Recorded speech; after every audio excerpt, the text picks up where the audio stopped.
Mm. I know you don't see me. I'm not there where you are. I remain where they found me. Deep breath back to the start. They called it an accident. They said I slipped, I fell. But I know what was done.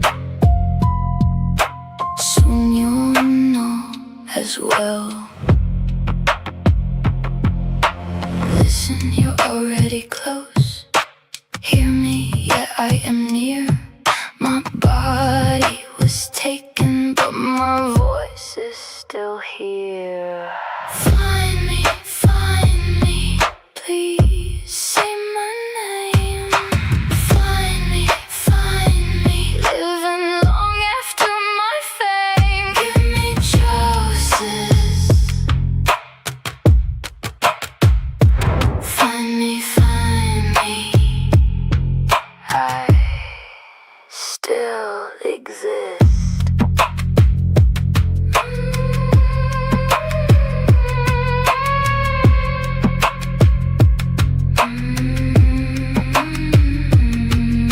The neighbors shut their curtains when they heard me cry. The clock kept moving forward while I learned how to die. You washed your hands in silence. You smiled for the screen, but under all that clean, there was a stain on me. Listen, you're already close. Hear me, yeah, I am near. My body was taken, but my voice is still here. Find me, please say my name. Find me, living long after my fame. Give me choices. Find me, I still exist.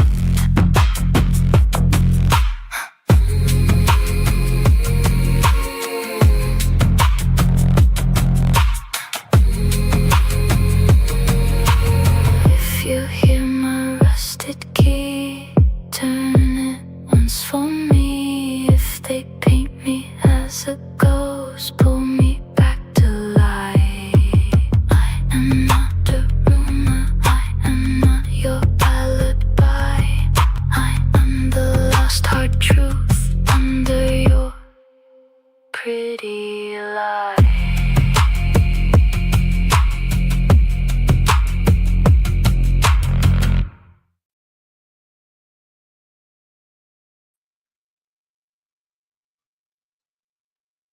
We are Hellfire Agency. We are a podcast that teaches critical thinking, et cetera, et cetera, et cetera. I had a huge computer crash like just before we were supposed to go live, and it was ridiculous, but I don't get upset. It's just, I don't get upset. It's fine. Whatever. It's fine. It's just that opener, I was going to make it all cool and look all pretty and it's a cool song, but it's not important. It's not that important. What's important is all the clips that you're going to see here are either produced by myself or they are used only for social commentary, and opinions shared are just those of the host, guests, or commentators, and the do not necessarily reflect the views and opinions of the Church of Korahor. It's been a long day. So, anyways, let's watch a video, shall we? Let's go ahead and kick this guy out. We're gonna see if this works. So basically, I have a 30-minute video to show you. And some of you who were here for a recent podcast, you'll know that I talked, I believe it was on Wednesday before I did an emergency sermon. You're welcome. Welcome, brethren. That I spoke for a bit about Kayelyn Louder and realized that I know I had some of that footage still somewhere. Basically, a while ago, Heidi Love at Unfiltered Rise podcast, and I used to do a whole bunch of shows together back before the Church of Korihor was a thing, when Hellfire Agency was its own business, and not a particularly successful business, but that's okay. I enjoyed it anyways. It became my passion before the Church of Korihor, and now the passions are one. But I realized that I don't think that our episode that we recorded, Heidi and I, ever came out, and that's when I remembered that Heidi's computer had crashed when we tried to do the Kayelyn Louder story, and we just never finished it. In fact, Heidi's pretty much convinced. Well, I won't tell you what Heidi's convinced. I'll let Heidi speak for Heidi. Heidi never really recovered from that time. She was Heidi very much is convinced that somebody's trying to keep her from broadcasting more. So, and she hasn't talked to me in a while, and I don't think she's avoiding me. I think she's just stressed out. In any event, but I said, man, I put a lot of effort into following up on the Kayelyn Louder story. Now, here's the thing, and people who see this in the future, you're going to know this. Many of you already know this. Kayelyn Louder became kind of world famous after her disappearance and then her discovery. And most of the content that gets put out on YouTube and elsewhere is a bunch of BS lies produced by, AI generated fake true crime podcasts from all over the world, or people who just write a script based on rereading the articles and what's already published, and then coming out with just a whole bunch of speculation. Now, granted, this is like the true crime podcast tradition to speculate on what you don't know. But the thing is that I got somebody reached out to me, a friend of Kayelyn Louder's reached out to me in 2024 when I had posted on a group about American Fork, Utah, looking for sources on the Laura Amy story.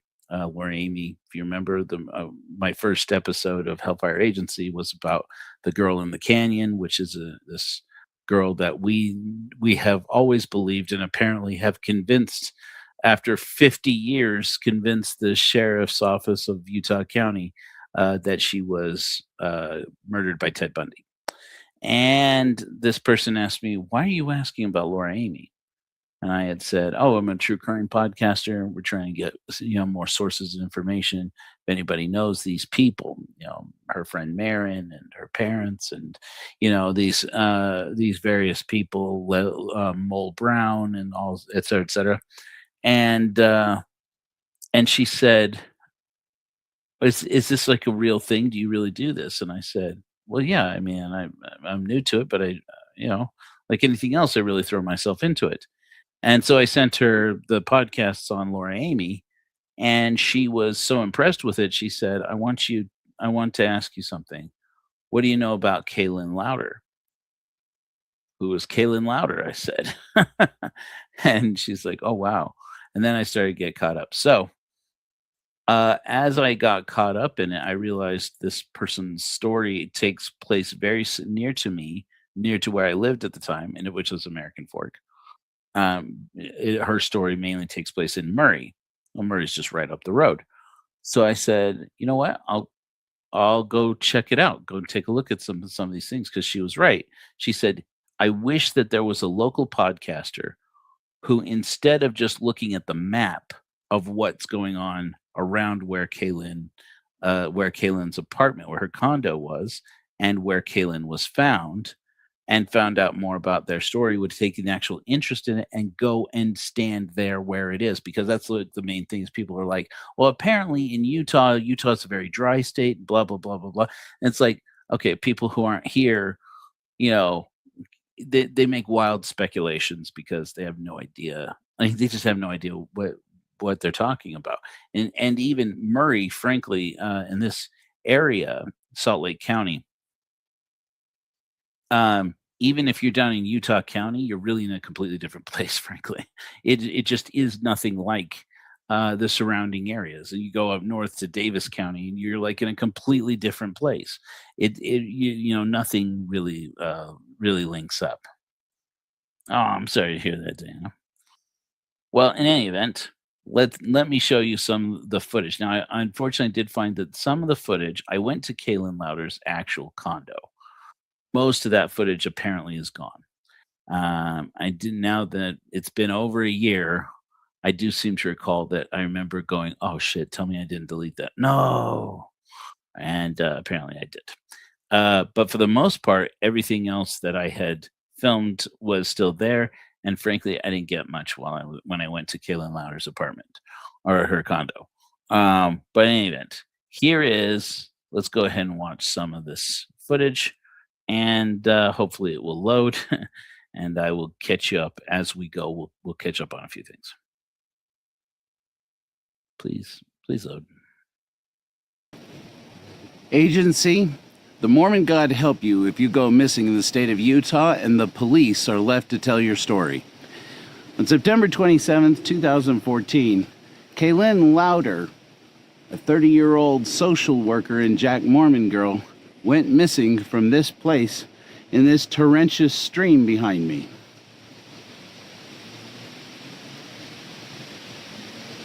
And was eventually found weeks later in the Jordan River here in Utah, having been caught up and dry drowned in this body of water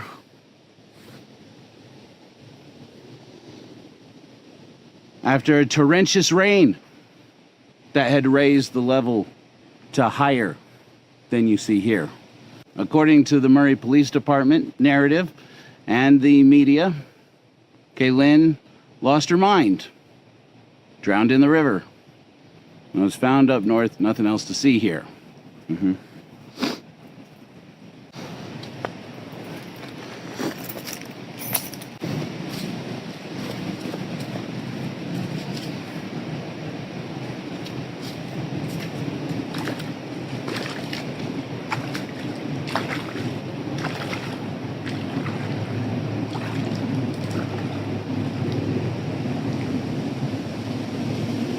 I have my doubts. It does seem to be flowing that direction, though. Heidi Love of the Unfiltered Rise podcast tonight go over some of the updates and information of what's happened since Kayelyn's disappearance. Maybe we'll be the ones to crack it. God willing, if the river don't rise.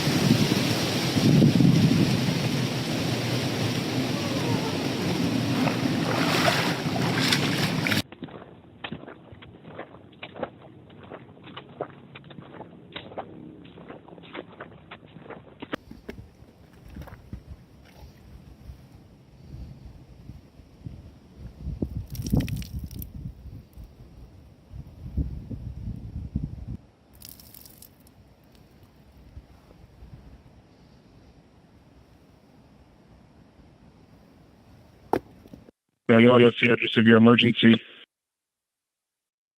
And here we go. So, as you guys know, I have a very sick sense of humor, and occasionally, I make light of things that are pretty freaky. Sorry about that. It's just part of who I am. Yeah, I'm not going to explain any more of that. So, this is going to be one of the creepier parts. Just trigger warning. Okay, this woman is dead now, and prior to her having gone missing, she made a series of 3 911 calls in the days leading up to her going missing in 2014. And these phone calls, these 911 calls, were slowly released as she was missing. And she went missing, and her parents at first didn't believe it, as happens, And then within a few days, they began to realize she wouldn't just go missing like this for days and days. She would be, she would check in with somebody. And so that's when they said, they told the police, they're like, what's going on? This whole thing really amounts to, as you're going to catch up, as you're going to see here as we go, there's going to be a lot of suspicion that the Murray Police Department just didn't care. And I don't know that that's the case. But the more I looked into it, the more I went, it's not just that they don't care, it's that the narrative continued to change. And rather than, entertain more possibilities, they doubled down on this narrative. And it all comes back to these 911 calls, particularly the one you're about to listen to, where they really, as it became clear that the 48 hours, those first 48 hours were well in the rear view mirror, and that the next time anybody saw Kayelyn Louder, it was going to be very unlikely that she would be alive. The police released her 911 phone calls, and it was pretty clear that they had been edited. Of course, it went in, they removed her phone number and her address. Not that that's going to matter. You're going to see them here in a minute anyway. And they removed, they edited out. I'm pretty sure they edited out in the version I have of the call. They edited out her swearing. I imagine either they did that or the media outlet did that.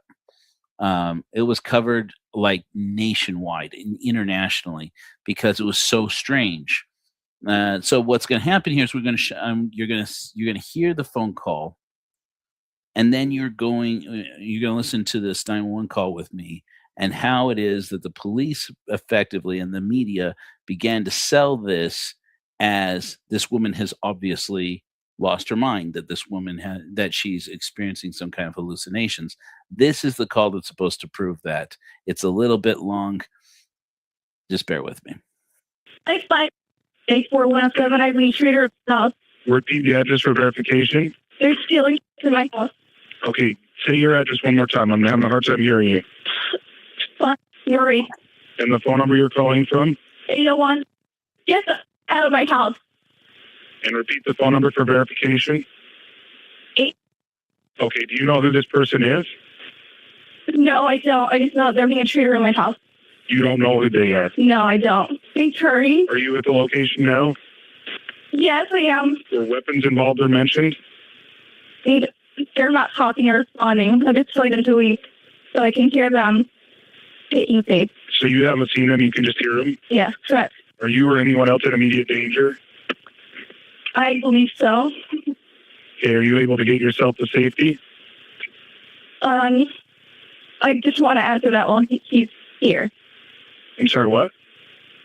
No. Can you talk freely with me? Yeah. Okay, where exactly are you? I'm going to interrupt it just to say this. Okay, so I've listened to this obviously many times over, and in a minute you're going to hear the part that convinces a lot of people. I just want to clarify: we don't know what this sound is. There's a part of this that's going to get kind of creepy. There's at least one podcaster who has highlighted this. I'm pretty sure it's actually a handful. We don't know what this sound is, but you'll hear in the background sound of somebody laughing. Now, it's a crowded complex, young people, young families living. This sound, that sound of somebody laughing could be anybody. It just happens to be at an inopportune time. You guys saw that, right? Like, I'm not crazy. Sometimes, man, sometimes I have to wonder if I'm the one. If I'm the one who's going paranoid. It's going to get creepy. So no more weird light stuff, Lord. Jesus, mind your business. Non-existent God always gets in my way. All right, so, but I thought it's interesting. She says here, she seems to say there, I want to answer these questions when he's here. Seems to me pretty obvious that what she's saying is, I don't want to answer questions to the 911 dispatch. I want to answer questions to a police officer. Is there an officer coming or not?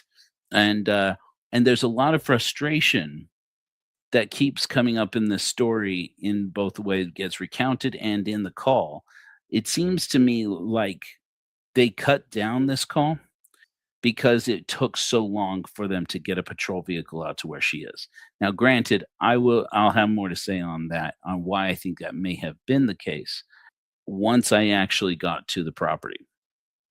But that being said, It sounds to me like she's saying, I want to answer questions to a police officer. Please get a police officer to my condo as soon as possible. I'm in the back bedroom. Good.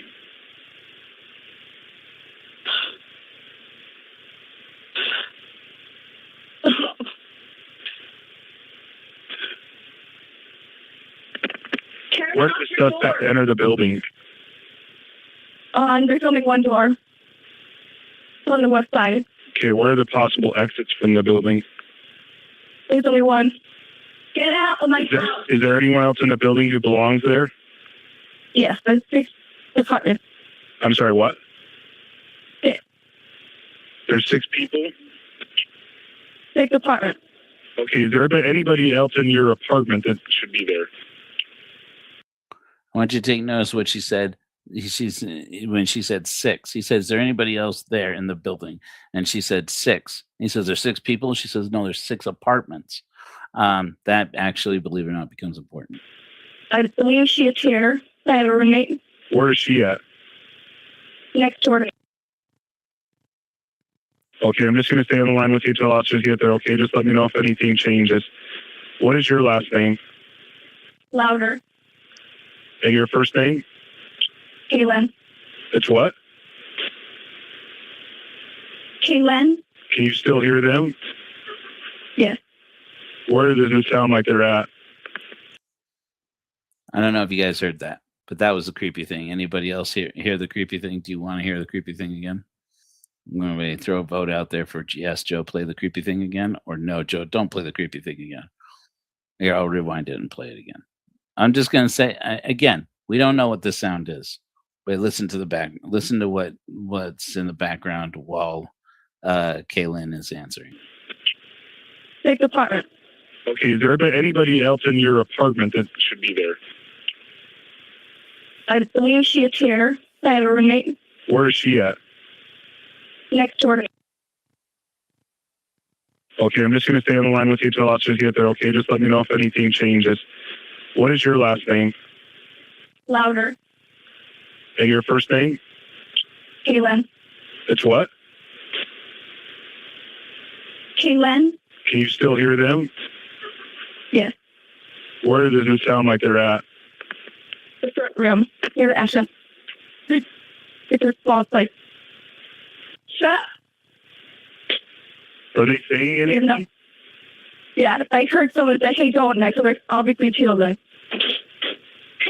Hey, lock the door. I'm not. There's still peeking down in there. There. Here. Yeah. Leave my own glass. And it's been torn. Okay, what's going on now? Hello? Okay. Look. Seems very left. They've left now? Yeah. So I'm just gonna let them see if anything's been taken. Someone opened the door, and I heard them come in, so I know it's Or they went at all? don't do that. It's some source in law. It's possible. They must have a heat or something. Because when I took the dog out, I heard people talking. There was people last night, like, sitting outside the window.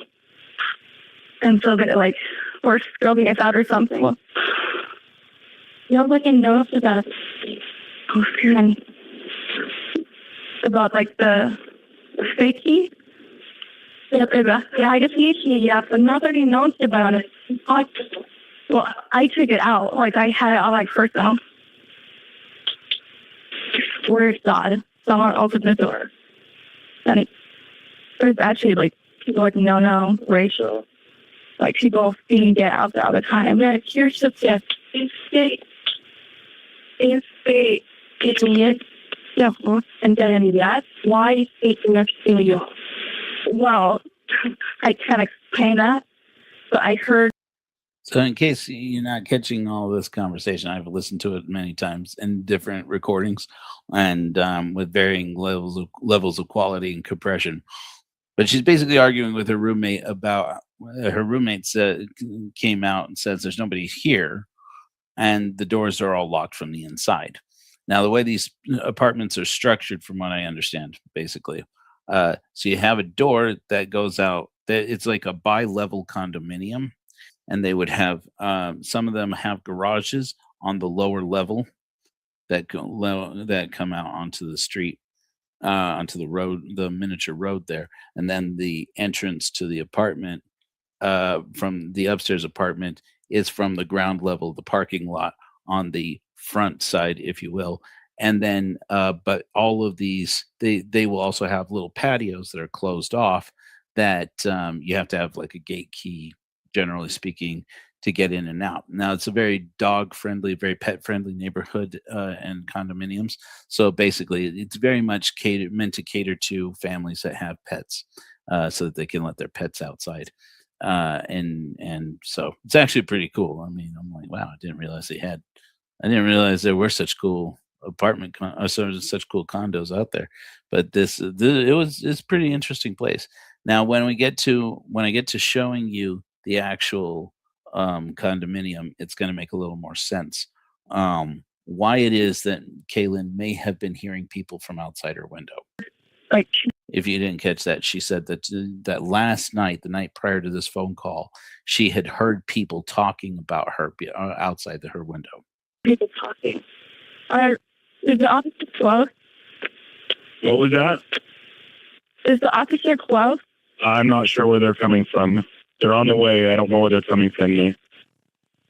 You won't work. Then I do want out of the. Yeah, all right. I'll have to stop. So, you what? And your bathroom, we have a clock in your bathroom, so it's checked. I don't know. Like, is something you have to, I have to. So this seems to be a point of disagreement pretty consistently in the coverage as well of the story, is that her roommate is convinced that the whole time the only door all the doors and windows into the apartment were locked and quote unquote locked from the inside, which is the way doors generally do lock. But Kayelyn says, well, they must have gotten a key. We do have a hide key. And she said, well, is there a key out in the hide key? And she said, well, no, I took it out. She said, but that doesn't mean they didn't find it before and make a copy of it or whatever. Or that's what she seems to insinuate. But this is a disagreement between Kayelyn and her roommate. I had asked this friend who had contacted me, who had asked me not to mention her name. I had asked her, I said, what do you know? Is it possible for me to talk to Kayelyn's roommate? And she said, I don't know even how to find her. And I said, well, do you know her name? I'm sure I can find her, some way. And she said, no, she went back to China. And I said, wait, she's from China? And she's like, yeah, she was like, if I remember correctly, she was like on a student visa or something. And I was like, oh, okay. All right. Well, all right, then that's that. But I said, what was their relationship like? And she said, hard. They didn't like each other. They didn't get along very well.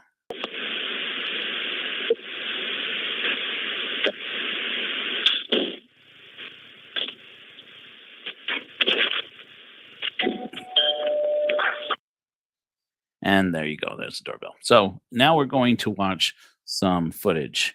Let me see if I can arrange myself differently here. Okay, so we're going to watch some footage. This is security camera footage, again, edited, that was released through the media at a later date. As, once again, Kayelyn was missing for longer and longer. And, the police and the media released that phone call basically as a way of convincing people that this woman, Kayelyn, she would call the police and tell them that she was, and report, for these reports of people breaking into her house. And then we'd send a police officer, and allegedly nothing wound up missing from her apartment, They took testimony from the roommate who said the doors were locked from the inside, and then that's how they started to build this narrative that said that Kayelyn Louder, apparently is experiencing some kind of psychotic break. And so the other two calls, only one of them am I actually familiar with the content of, but it was that she had heard some kind of loud sound like gunshots, and some kind of a brawl or fight breaking out in her complex. The police say they came, found that there was a wedding happening right around the corner at like the clubhouse, and that must be what she heard, and then they left it alone. So, and I don't know what the third phone call is about. So, in any event, but then they came out with this footage as more and more people started to be aware of this. There you have this young woman. I don't want to say anything that makes it sound like I'm being judgmental here, but in Warren's mentioning, you have a young white woman. All of a sudden, the media cares. Sorry, but that's a commentary on the media is what I'm making there. And in the media, just make sure that's not an emergency. In the media, people started to cover her story nationally. It's like, oh, there's this woman in Utah that's gone missing, and so the police apparently felt like they had to give something to them, so they gave this camera footage. Now, over the course of time, you're going to see a red car. I mentioned a red car earlier. I don't know that the red car you're going to see in here is the red car that gets mentioned.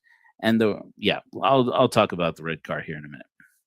I'm going to talk you through this as it goes. So you're going to see Kayelyn Louder here. Now it is, mind you, it is late September, and she is running out into the parking lot with no shoes on, in tank top and shorts. And it is, late September in Murray, Utah. But also look at the foliage and the plants around her place here.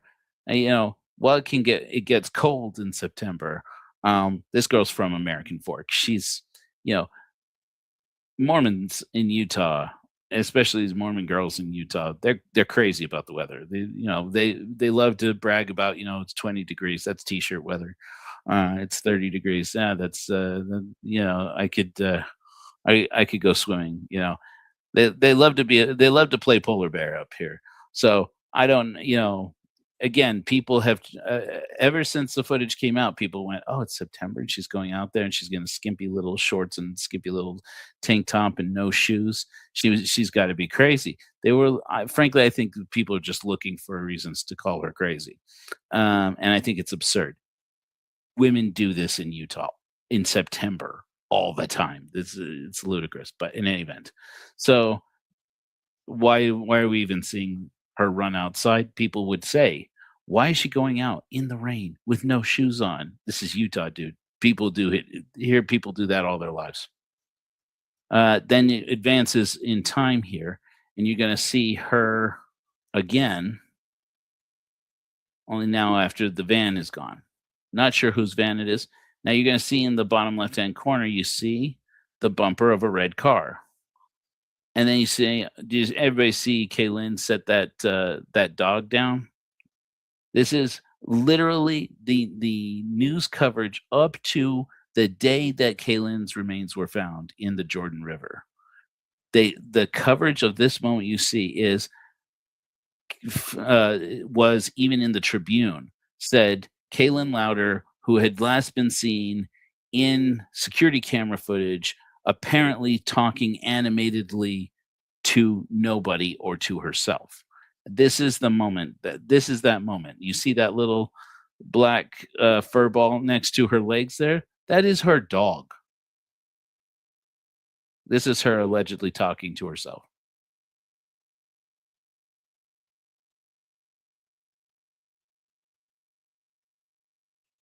All it took was looking for a second. Now we're back to Kayelyn is here and the van is back. Not sure whose van it is. Never could get an answer on whose van this is. If anybody even knows.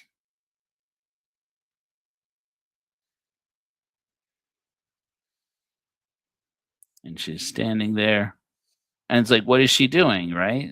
Again, the outcome of this whole thing is to prove that she is crazy. What was she doing standing there? She was quite obviously waiting for her dog to pee or poop. And this person now apparently, I have only just as I've come to cover the story again and realized I didn't have any of this footage, discovered there was a more complete recording that I had missed. And in this more complete recording, it says that this woman with the galoshes here, the yellow galoshes, is her roommate. And I was like, oh, I didn't realize that, and watch where she goes. It says that she's going to her apartment. Okay. I'm going to tell you right now, this is again the reason why it's better to have somebody on the ground. This over here on the right are not apartments. Those are garages. And so she's going towards the garage. The place where she's coming from, believe it or not, is the apartments.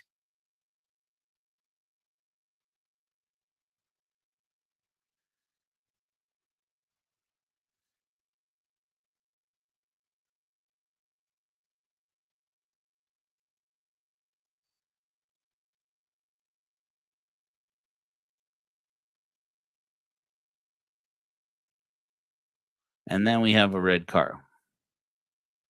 Not sure why this is significant to the police or the news outlets, but look where that car is going. So I don't know, but if I had to guess, that is roommate's car. Okay, now this is, or it is. I'm just realizing I didn't get the footage of her actually taking off and add it in there, but it's there. Okay. The other shot that I didn't include apparently is Kayelyn coming out and then darting off and taking off in another direction. Now, the reason why that becomes significant, the red car, maybe, is that I happened to get on Web Sleuths. Now, anybody who's in the true crime world will tell you I stopped listening at Web Sleuths. Web Sleuths is a forum where people post a whole bunch of wild things and claims and conspiracy theories and stuff. I grant you, yes. But what I thought was interesting, every once in a while, I would glean some useful information from these forums. And one was, hey, do you remember the somebody had said the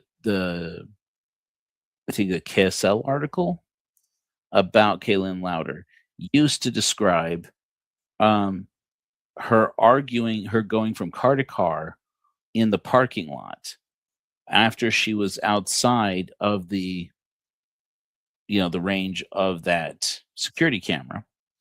And she was going from car to car as, shouting at somebody. And then as she got closer to the gate of the complex, that a red car suddenly turned around in front of her and somebody got out and pushed her in. And that's the last anybody had seen of her. And then all of a sudden that reporting was gone. I went and I checked the article that they were talking about, and sure enough, there was no mention of a red car that I found. So I thought that was curious when I actually came back around and looked at the footage again. And I said, wow, there's a red car here. In a second, you're going to see another red car that is mine. So I just want to clarify that. I didn't know Kayelyn Louder. I didn't know who she was in 2014. That red car vaguely looks a little bit like the red car I drove, but the red car I was driving was a Honda HR-V. This was very clearly, I think, like a Toyota, Tercel or something, a coupe. So yeah. Anyways, I'm just full disclosure here, but you're gonna see. So this is gonna start with the first footage that I have. The first footage that I have from the day that I went to look at Kayelyn's apartment. In a second, we're going to cut away from this, and I'm going to take you over to the map and show you what's significant about what you're looking at here. But I just want to show this to you. I cut in as much footage as I had from while I was inside the parking lot you were just looking at. In the neighborhood next to the Willows Apartments. This is the footage. This is here. just east of the apartments where we were just looking. The place where we were, the elevated location where Kayelyn allegedly was talking to her dog or to herself is right up in that direction. There is a gate here. It says authorized parking only. I don't see like an automatic fob. The gate is chained, and there is a foot access path here and a foot access gate that does swing open and close. It's not automatic at all, and it's open right now. Supposedly Kayelyn could have come out of that gate if they normally keep it locked, but again, doesn't even look like it's set up to be locked, and if it is, it'd have to be padlocked, at least now.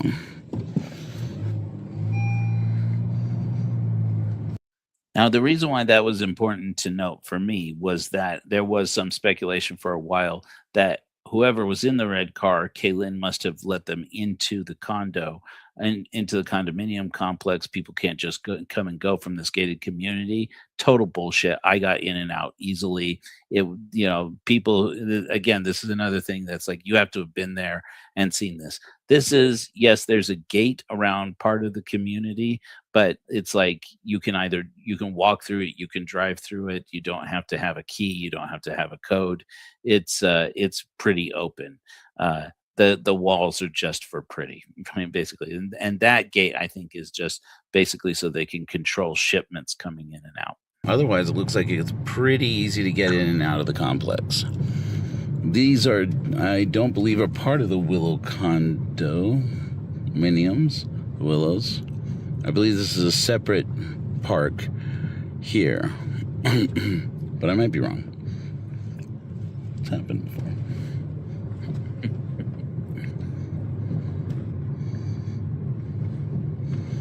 And then we come out over here to 5300 South. And there's our creek right there. Okay, so let me see if I can go ahead and share to you the map.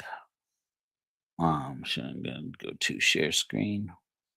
So this is Google Maps. Okay, you know it well, right? Everybody see this okay? Just want to make sure. Just clicking back here to make sure everybody can see. Yeah, you guys see the map, right? Okay, I'm going to try to zoom in here as closely as I can. Get caught up. Okay, so this is Willow's condominiums in Murray. Okay, now I spent a good amount of time trying to verify that I actually did find Kayelyn Louder's apartment. And here in a minute, I'm going to show you why it is that I know for sure that I did. As a matter of fact, let me pull that up.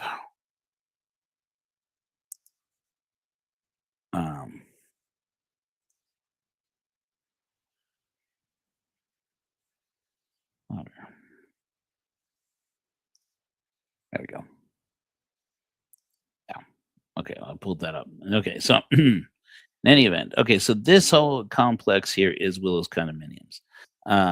Now, the key thing that I was looking for, I went up and down through all of these because, as you know, with Google, you can drag your little man here and pull and drop him anywhere that highlights on the map, and then you can see whatever the Google car saw when it drove past there at one point, and then you can navigate around. If you know, you know. This is cool. All right, so I looked around. Do you remember when in the footage that we were just looking at a minute ago, there's that big ugly mound of something, of concrete or plaster or something right next to where Kayelyn was standing? I went up and down and up and down and up and down this complex looking for this thing. And I'm like, surely there has to be, there has to be a handful of these things. I mean, it's got to be some kind of architectural character adding thing that looks ugly, frankly. Yeah, I think it's ugly, but apparently they have these in this complex. And I went up and down, and frankly, I don't think I ever saw this thing anywhere else. And then I was able to verify where her actual apartment was.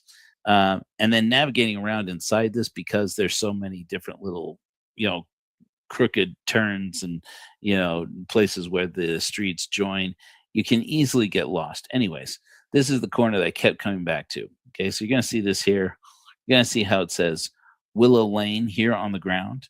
And then over here, slightly to the left, it's going to say Willow Lane. Well, only one of those Willow Lanes can you actually go down on Google Maps. I was able to go down it with my car in the real world, the other one, but only once, and then people started looking at me kind of funny, and I was like, oh, someone's going to start asking questions or write down my license plate number. And, I'm out of here. So I took off, but that footage is all gone now. Ugh. In any event, but this right here, this what do you call it? Embankment up here is going to be key. Everybody can still see this, right? Okay.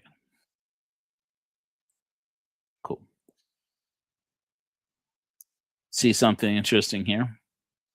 Do you remember on that when that mound where Kayelyn was standing next to, it had like a gray swath. Maybe maybe you do or you don't. Maybe I'll show it to you when I go back.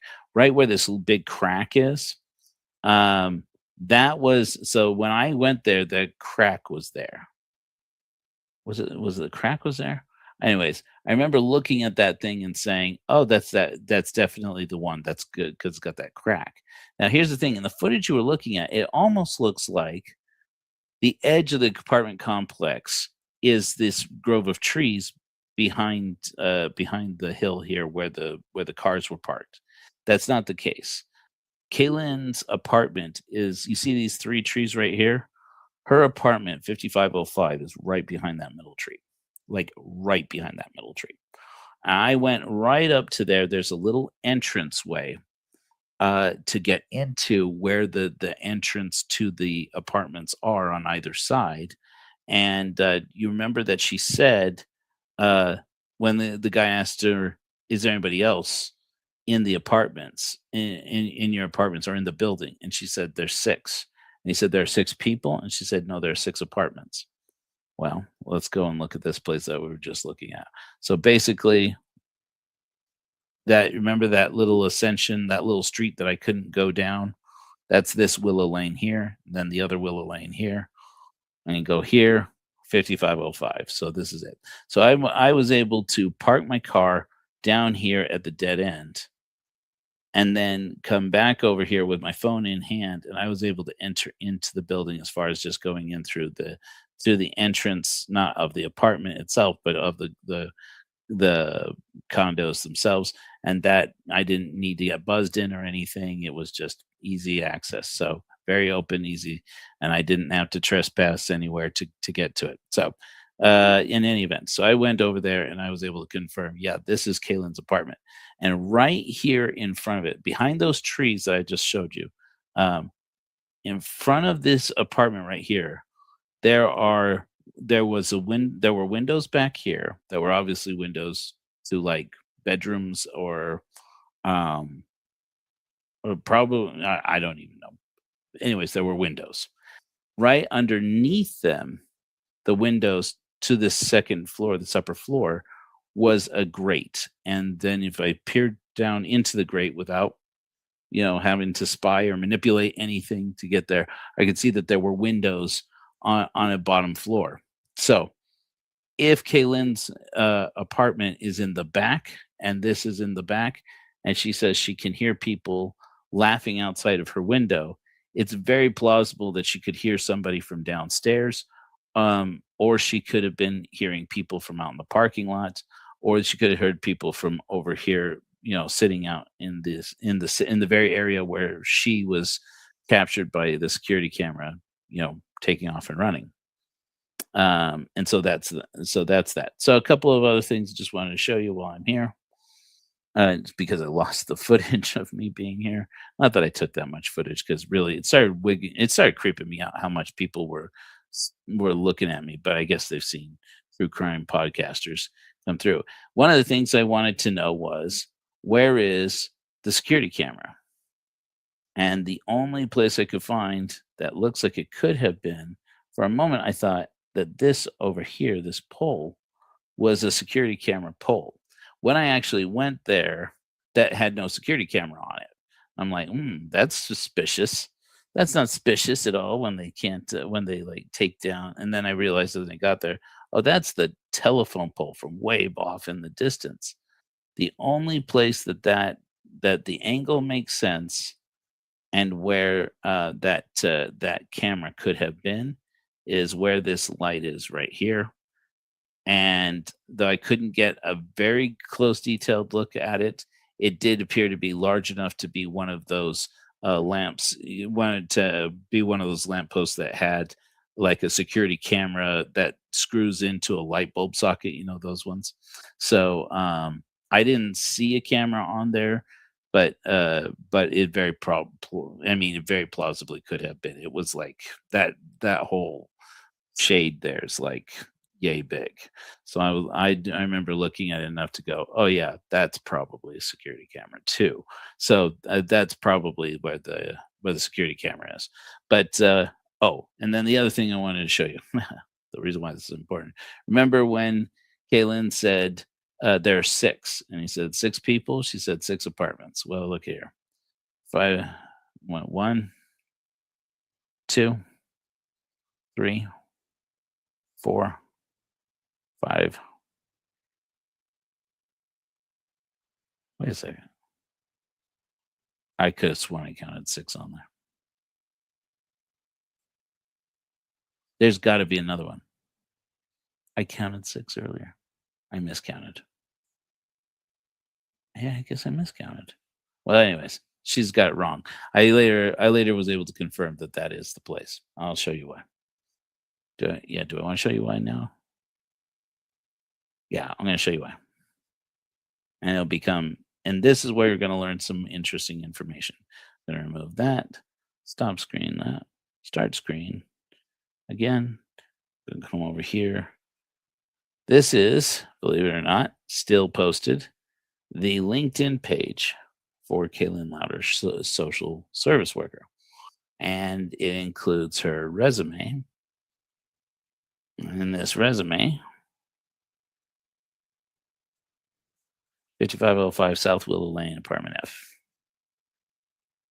So, what else was interesting about this was reading her actual resume.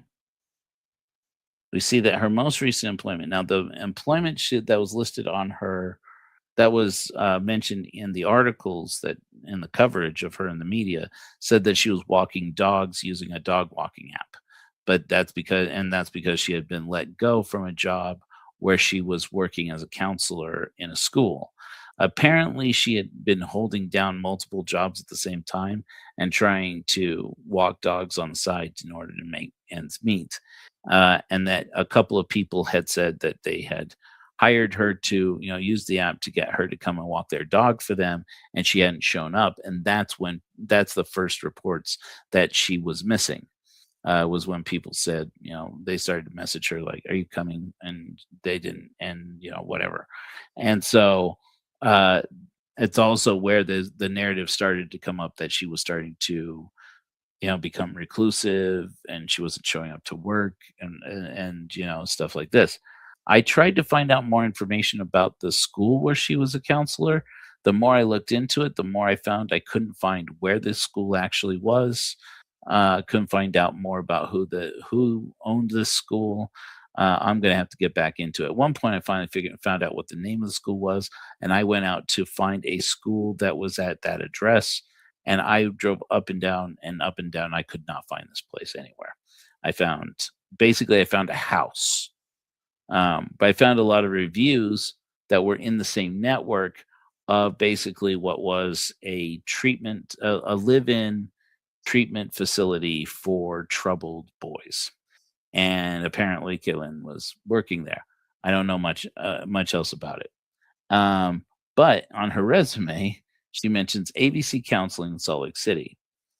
And her description was SSW, social service worker, provided individual, group, individual and group therapeutic behavioral services to adult males who were largely court-ordered to treatment due to domestic violence, DUI, and drug-related charges. Provided psychoeducational and behavioral services to clients struggling with PTSD, anger management, and various addictions. I participated in community coalitions and committees, including the Utah Domestic Violence Council Treatment Committee, the Utah Association for Domestic Violence Treatment, and Accessory to Recovery.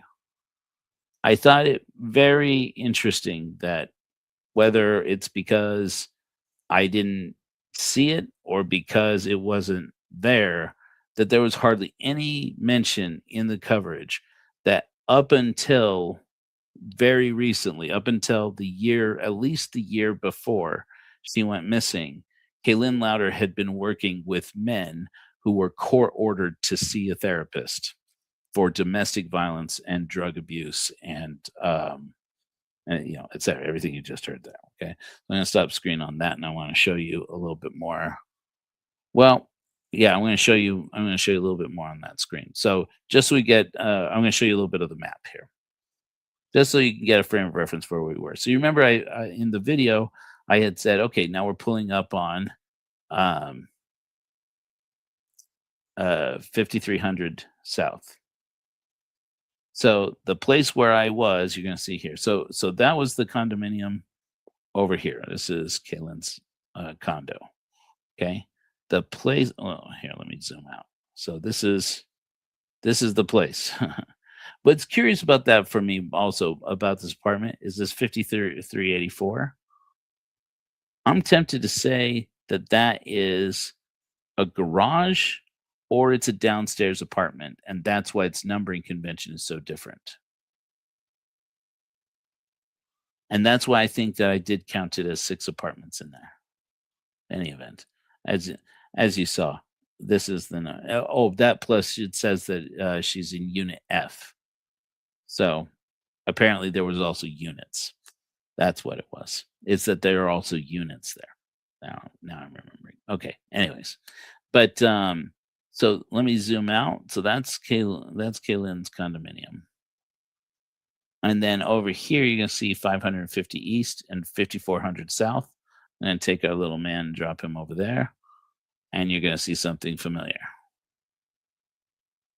Recognize this gate. Recognize the little footpath gate here. This time in Google, it's closed. But as you can see, if you look at the pole next to it, it doesn't have a chain around it. It doesn't have anything holding it closed. So if Kayelyn did take off and go north, because going up this direction, this is going in the direction of where she was found, basically. And where she was found 2 months later. I do find it interesting that from every angle, whatever is over here, somebody has actually had this alleyway blurred out. I remember looking down it and thinking, oh, that's where Kayelyn could have come from if she came around the back way. That her condominium, she could have come out through this direction over here. She could have actually come running through here. She also could have come from straight down through the complex and coming out through that same apartment complex that I mentioned. This one right here. That's like, this does look like it is a different complex, but that you can easily get from one complex to the other. So let it be obliterated. This idea that Kayelyn had to have either let somebody into the condominiums, or she would have had to have had access to get out of the condominiums. The gated community in name only. This is very much an open system. So just want to make sure that we have that. Okay, so that's pretty good for the map for now. So I'm going to go ahead and pull that down. Let's continue watching. Going through, connecting through to the other side, where there are townhomes on the other side. That's the Creekside townhomes, now at least anyway. Inside Murray Park, the creek that swept away Kayelyn Louder. roaring babbling brook.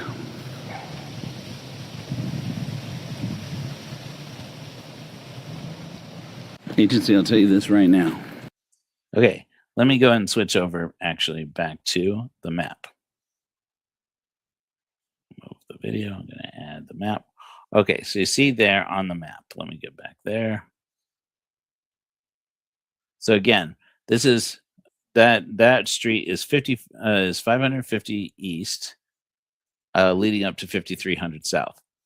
Then Kayelyn's apartment is way down over here. And this is the stream that runs behind her apartments.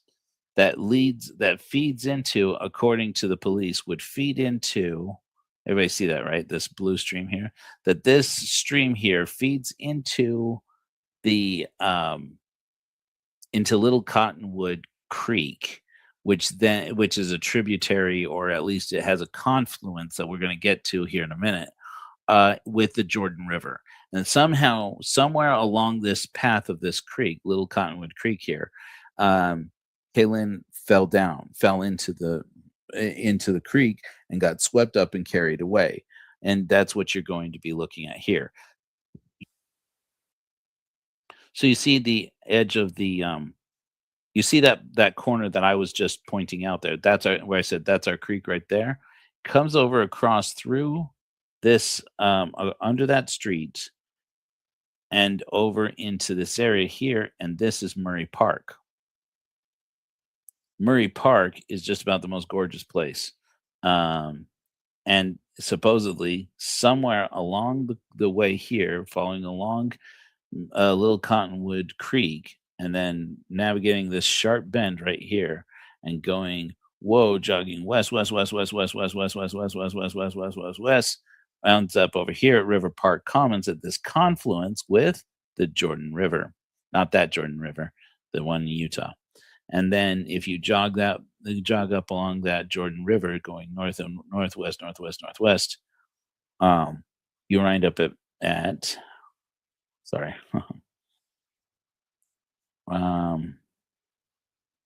Wind up at, oh yeah, here we go. 3300 south, way up here in Salt Lake City. Okay, it looks like it looks a lot longer than it is, but all in all, this is less than 10 miles. It's like less than 7 miles, I think, as the crow flies. So, but this place right here, this junction, this bridge right here by 1200 west and 3300 south is where Kayelyn's body will be found 2 months later. So we got to figure out at what point in here it makes some logical sense that Kayelyn Louder, with no shoes on, wearing a pretty skimpy little tank top and skimpy little shorts, but not, nothing like, we're not shaming anybody, somewhere, but in the, in September, in late September in Utah, fell in apparently to Little Cottonwood Creek or Big Cottonwood Creek and wound up in the west and wound up in the Jordan River, just carried away. Okay. So that's what we're looking at. All to get from Will's condominium to this place over here within a matter of 2 months. So I'm going to go ahead and move this here and bring up our video. Utah County skims on the parks. Every place north of the point of the mountain is gorgeous for parks. That's fact. We are going around to the stream, to the creek.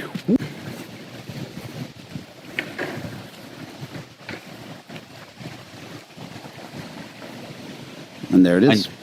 Mind you, this is just as I was entering in to Murray Park from Kayelyn Louder's complex, across the street from Kayelyn Louder's complex. And this is, in theory, she took off, left her dog, left her keys, left her wallet. Apparently, they never did find her keys. They weren't on her person when they recovered her body. But then, of course, she was in the river. And they apparently weren't at home, or they didn't find it. Her father, when she didn't show up, and they started calling people. It was her father who came to her apartment, and from what I recall, I read something about that he found her dog inside the apartment. To the best of my knowledge, that's not true. My understanding is that he found the dog outside, and that's what raised the alarm bells with him, was that Kayelyn knew this little dog could not be just left outside by itself. And that's when he raised the alarm to his wife, who for a couple of days still didn't believe that Kayelyn was missing. It was such a shock to her system that her daughter was missing. And so, in any event, that so Kayelyn takes off running, apparently crosses the street, ends up in Murray Park, so that she can end up in this stream. Either that, or she has to fall into the stream way back there by her condominiums and be carried to this point. And I don't have that footage anymore, but I'm telling you right here and now, not freaking possible. It's not possible.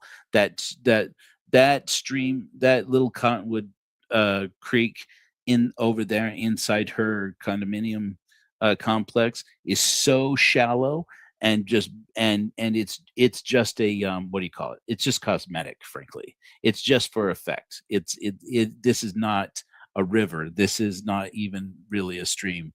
It is barely a little brook. It is an architectural feature. That's what I'm looking for. A landscaping feature. There's no way. There's no way a child couldn't get swept up in that thing.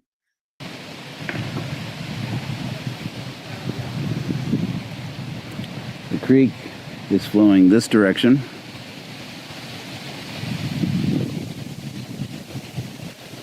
Kayelyn's apartments, condos, are downstream that direction.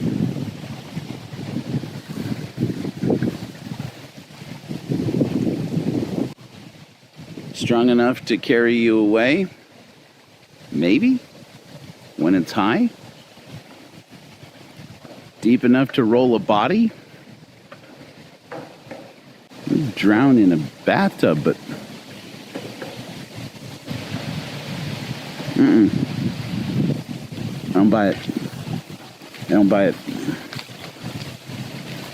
Those of you who were here when we started this video, you saw that point where I walked out into the water and it came up to about halfway up my calf. That was seriously the deepest point I could find in Murray Park. Not deep enough to just lose your way, but maybe This is just me going north by northwest through Murray Park, following the stream, looking for the places where Kayelyn Louder might have accidentally fallen in and then been carried up 6 to 7-ish miles as the crow flies, through twists and turns, around into the confluence, and up into the Jordan River. lose your footing. Strong enough to carry you away after a hard rain, maybe?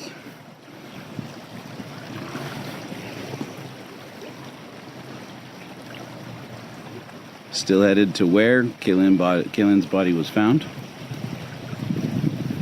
Without anyone noticing, sorry to interrupt again. You see that behind me there, being like right behind my head there, that pavement there? This is not like a park in name. This is a dog walking park. And as I'm going up this park, I'm passing people all the time with their dogs, with their kids. Their kids are playing on the swing sets. There are gazebos and stuff. For a dead girl to just be rolling downstream in this stream without anybody noticing, it's impossible. So there you go. You could jump from this bridge. But if it's to your death,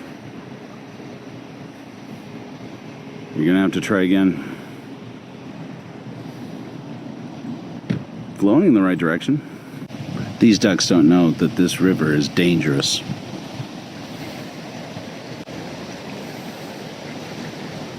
Okay, so I'm going to mention one thing that that I didn't notice while I was filming, that I did notice while I was editing the footage, and I have noticed it for a little over a year. It was over a year ago that I noticed it and went looking for it. You notice this sign here that says "Warning: Underground Water Line." I didn't see anything that looked like an entrance point into a major water line, like a something big enough to carry a body. It did occur to me that maybe there is some kind of water feature that's just drawing water down in, one area and then carrying it over, jogging it over someplace else. I did find some photographs of people installing workers installing some fairly sizable waterways in Salt Lake County at one point, but I couldn't figure out where it was that they were installing it. And honestly, I don't see any way that it could possibly be in this little tiny stream. Agency, why would you drown in that? When you can clearly be murdered in there. My God. Keep going. Getting close to the entrance of the park.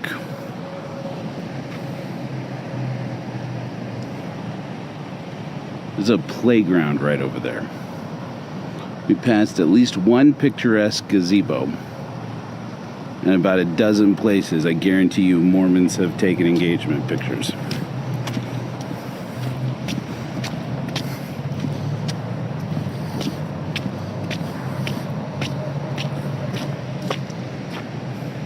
Big guns.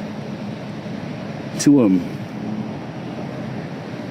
There's a World War II surplus artillery piece there. It's a veterans commemoration park. This right here is throwing Ted Bundy's cave vibes. Again. No. Still flowing in the right direction. But like barely. But like barely.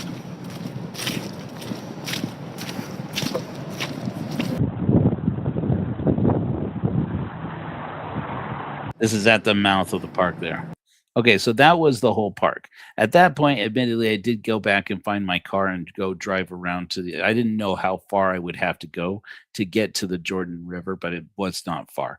Yeah. So in any event, I did jump ahead over towards to find the Jordan River. I was worried about losing the light. So I jumped right over to the Jordan River to try and see, how far away it was if you were driving, fully, according to the narrative from the police and or the media, Kayelyn Louder either walked or ran or was drowned and rolled to this river. So I jumped ahead. So we're jumping ahead here to the Jordan River. Short walking distance. This is Little Cottonwood Creek. Now it is a confluence. It is actually running up into the river. This is the point where they join. Forgive me, I misspoke. No, this is the confluence. This is the confluence. Okay, so let me show this to you just before we get into it. So you see that little island behind over my right shoulder there? This is what you're looking at. So remove that. Add our map back. Okay, so this is our map. Remember that we started out. Oh shit.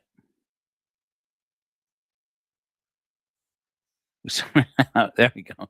Willow's condominium. Okay. So here, this is, you see this dead end here on this road of Willow Lane here? That is Kayelyn Louder's apartment right there, her condo right there.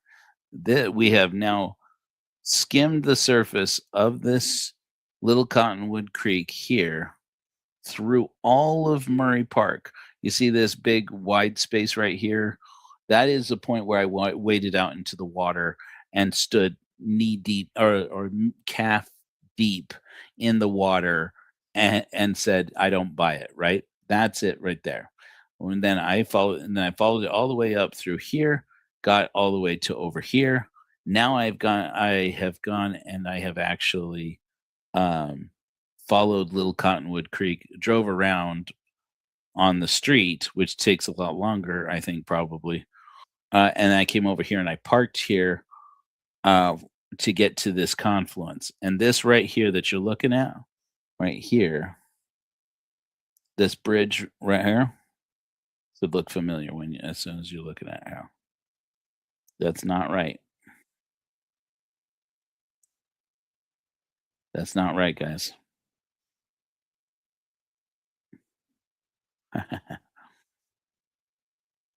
Sorry, this little footpath here. Yeah, my mistake. This should look familiar. Boom. See that right there? That's what you're looking at. Okay. So that's just showing you, okay?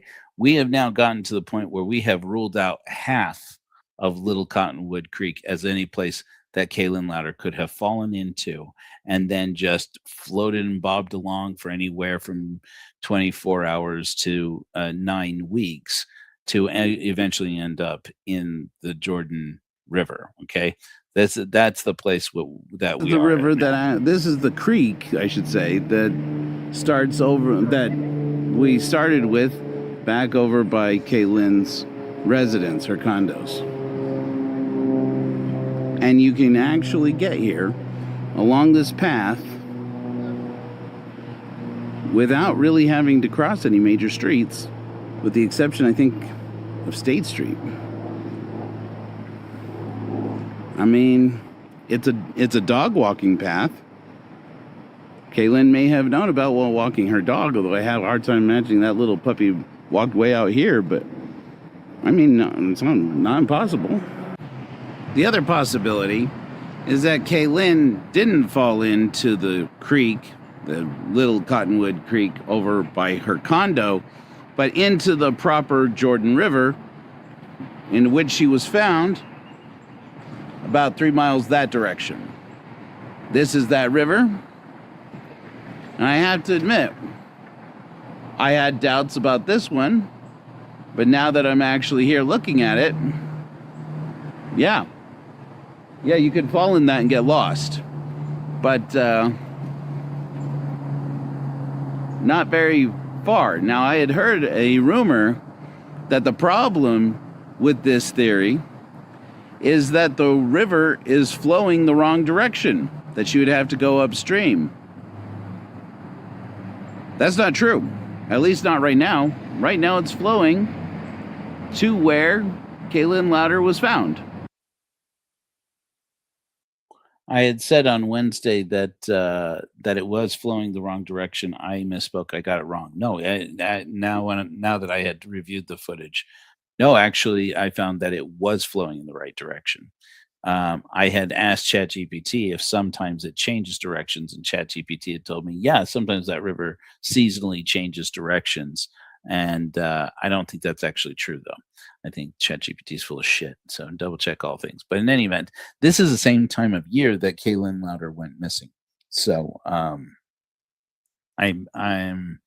not sure how many rivers and streams completely change directions with the seasons, but this is that season, so I'm not worried about it. This is the first time I give some plausible credibility to the narrative provided by the police and by the media, and say, you know what? I can see how a police officer might have looked at this, especially after a really hard rain, and where there's a lot of water in that river, and said she must have just fallen in. So this is where I'm starting to give some credibility to the idea maybe Kayelyn Louder did actually either wander into the river, fall into the river, or throw herself into the river. Very, very slowly. Okay, more plausible.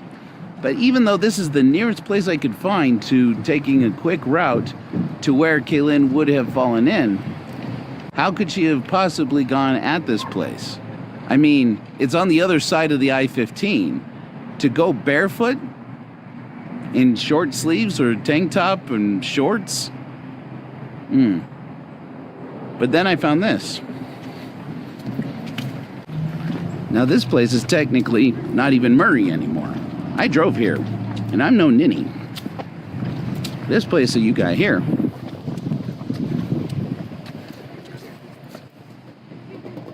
is Taylorsville, South Salt Lake there.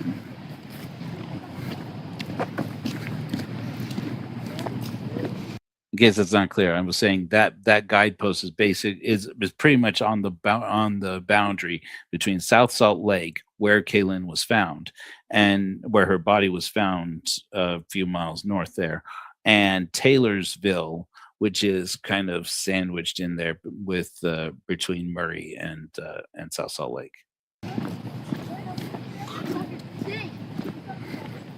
And here you have a footpath.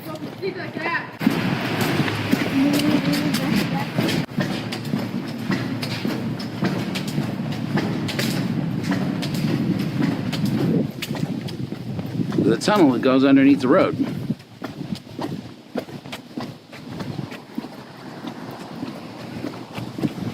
Find out where that goes. I didn't even know this was here. Jordan River Trail. Now we're back in Murray. Well, so I'm not sure how clearly you can see it on the map, but that is. Remember where I dropped that? I dropped the little man on that bridge over there to even see this on the map. That is Jordan River Trail. So basically, this is a dog walk. It's like a walk, but but all along, basically from Kayelyn's apartment, which had a station outside, by the way, for dispensing little doggy bags, all the way along through the Murray Park and up to where I am standing right there in the video. There are little dog park, little doggy bag dispensers and receptacles so that people can, pick up their dog poop. It's a very pet friendly area. Makes sense that Kayelyn would have liked it.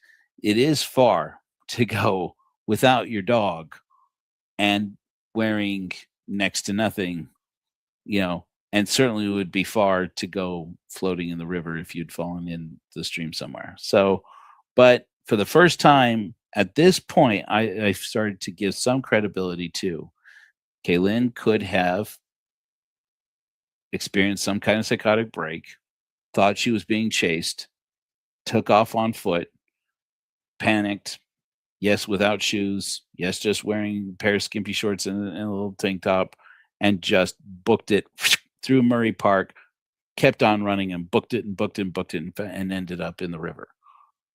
Yeah, it could have happened. Without it, I still am not sold on that it happened, but this is the first time I start to entertain that. Yeah, it's at least plausible.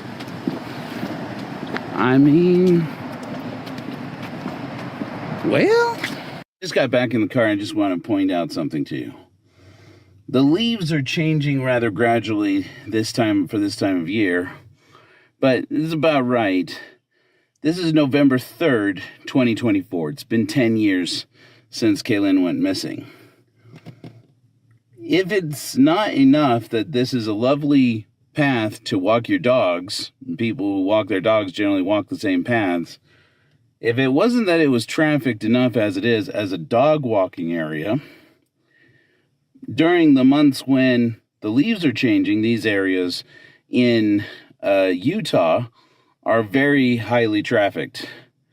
So for Kayelyn to go fall in somewhere around here and go bobbing along without anyone noticing, she'd be there for days, because she wasn't actually reported found until December. So it was December 1st that she was found, December 2nd that they reported it in the paper. It's October and November just bobbing along in these waters. She'd have to have fallen in north of here.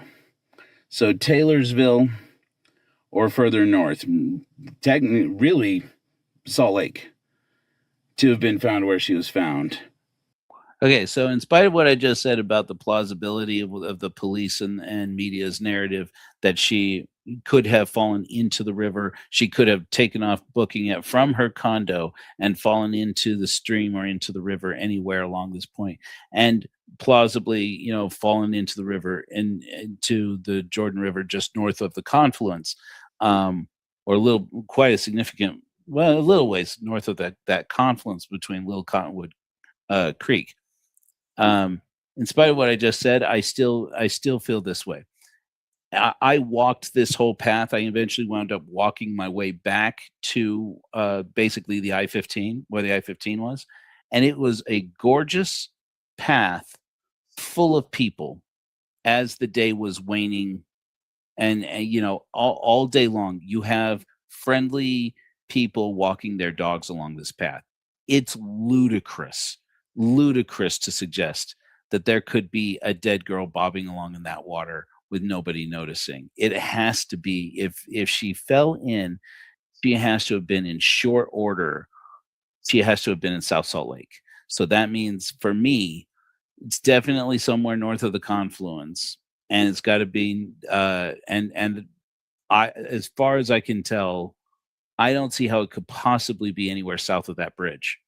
The bridge on the footpath, if that she'd fall in. And so that's why it becomes interesting what we're about to see. So let me just remove that and just catch us up on the map. Okay, so we started out Willow's condominium, right? Again, over here, this is Kaylin's apartment or condo. Here's the creek, the landscape feature creek that feeds into Little Cottonwood Creek. Here is Murray Park. Here is the one of the bridges, to go across State Street, like I had said before. Vine Street is just a little tiny thing. Then you have the railroad there. You got 300 West. Then you got to go underneath the 15. That's not hard.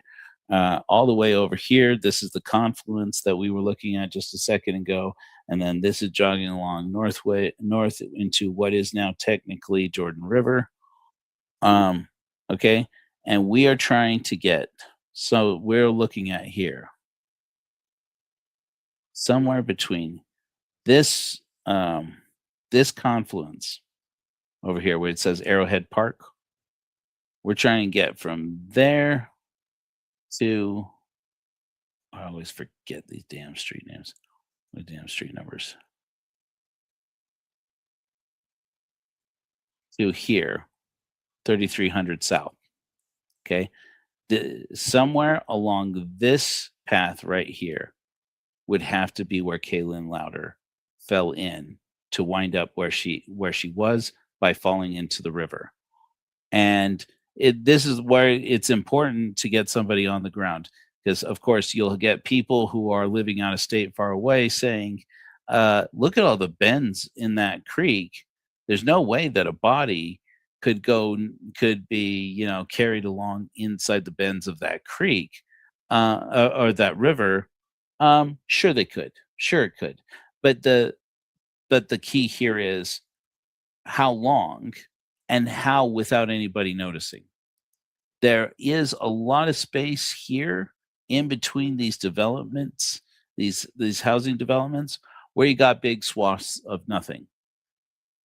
But this is all so far away from where Kayelyn lives that she would have been booking it through the marsh, through the mud, through the brack. She's not going along a walking path, I would say, unless she's on the Jordan River Parkway Trail, in which case it would be strange for her to navigate all through all of those features and then decide at some point along here to get off of that trail. See, it's not even it doesn't even have places on there that you can really look at this far north, to go along that trail and then suddenly decide, I'm going to bail into the river or for whatever reason end up bailing into the river. And if you did, like all places like this, you know, I would suspect foul play more likely than that she just somehow wandered into the river. I would say no, somebody grabbed her and put her in the river.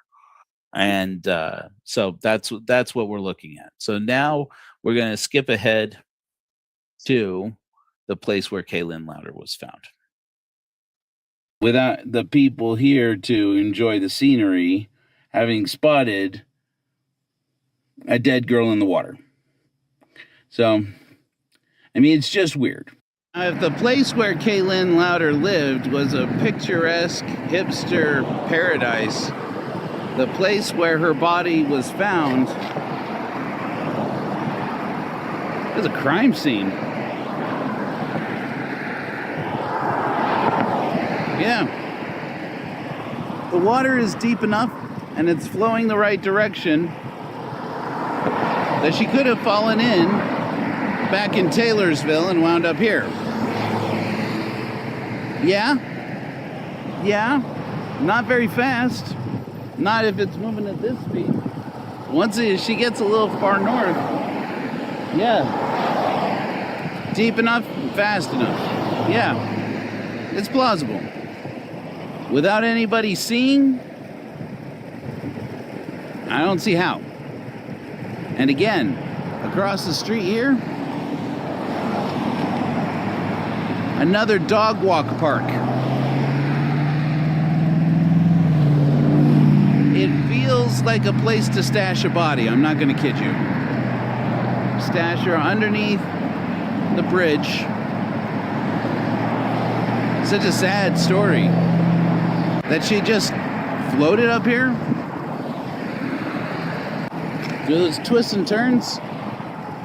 Possible. But so unlikely. Now this other theory.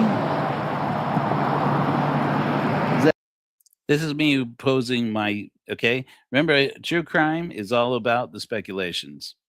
I don't know. This is a hunch.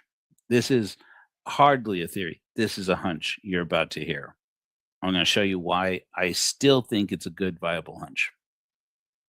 Right down this road, you go far enough, you run into ABC Counseling, which is where Kayelyn Louder worked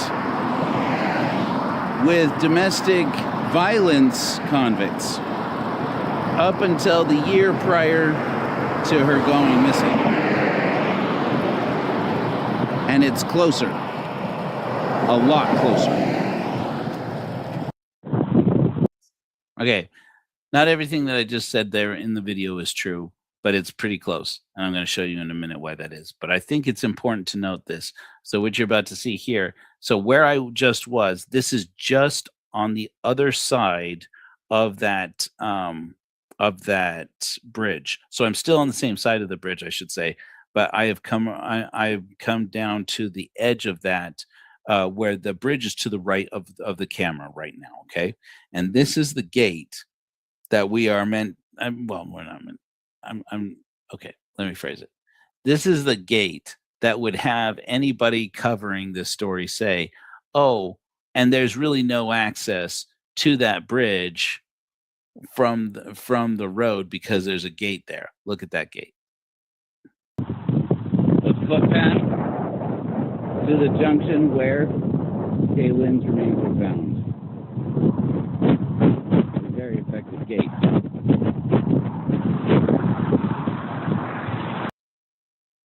And then right there, that you're seeing the right there, that body of water, that is where Kayelyn Louder was found. Let me show you the pictures. If we don't have pictures of her body or anything like that, don't be worried that I'm like some kind of sicko.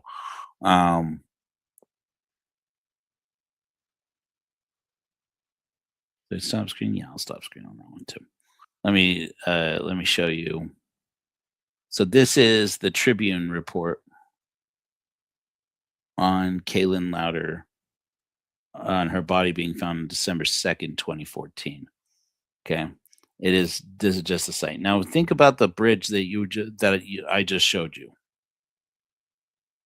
Oh, don't want to donate. Go away. I already give you money. There we go.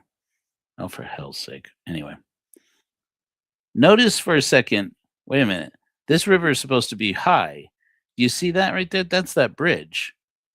This is where Kayelyn's body is stashed. These folks are standing on dry land. I couldn't have gotten to there from where I was. Now, some of this, by the way, has changed. They've put in a little pond, a little duck pond.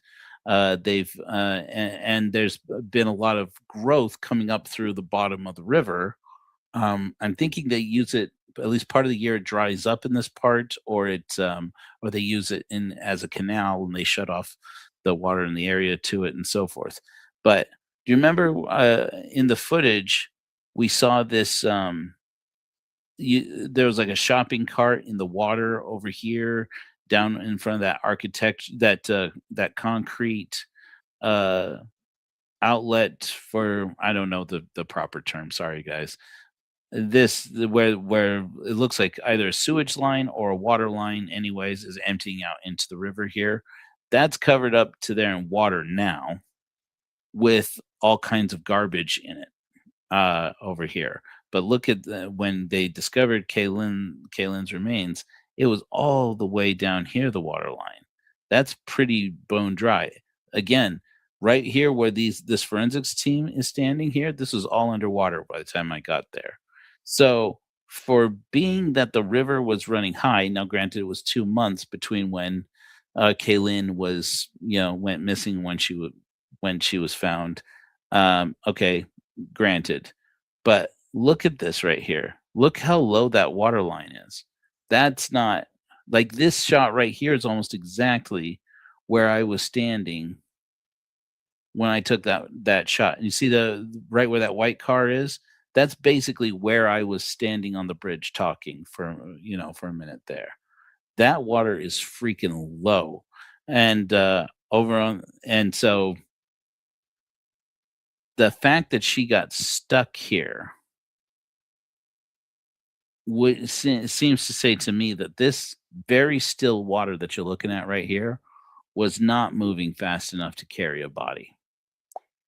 And once again, just looking at these pictures and then seeing how easy it was to just stop a car. Okay, see in this picture right here, that gate where I am, where I was able to just walk around the gate, that is right there at the edge of where you can see the road here. You could easily go under cover of night. I hate to be grotesque about this, you guys, but my autistic brain, my autistic noodle, this is something that it does, okay, is that it goes and figures out doing crimes that I would never do. You could easily stop your car either around the corner here, where the photographer is for this picture, or stop it just off of the road, just like pull up off the side of the road and onto the sidewalk there, take a body, dump it right there, get back in your car and take off. And it makes much more sense to me than that this still water right here dragged a 30-year-old woman, short little woman, I grant you, but dragged her 6 miles as the crow flies with nobody noticing. I'm sorry. I mean, I can admit that it's plausible, but having given it every possible chance, I still call bullshit. I do not buy that this woman fell into the river. I don't buy it. I think she was murdered. So now let me show you the theory, why my convoluted theory, and I flat out admit it's a convoluted theory.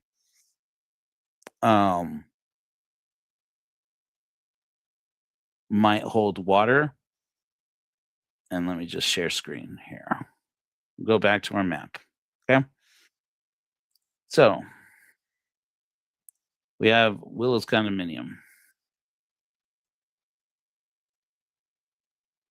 That's where Kayelyn lived. Once again, sorry to do this again, but okay. Remember for a second that that was so that's Murray Park that the path that she would have had to have taken. Now, let's take this other theory, this other story that Kayelyn Louder, by the way, nobody saw her fall in. Nobody saw her get into the water at any point. There are no witnesses for that. But there were apparently at some point reported witnesses who saw her pushed into a car, allegedly a red car, inside the condominium. And then she wound up in the river up here. Right up here. Okay. You see that right there? Now, watch this. I'm going to put in ABC counseling.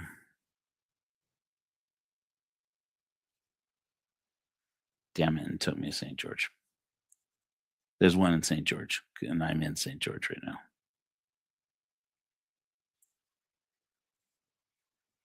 Police suck. There we go. Okay.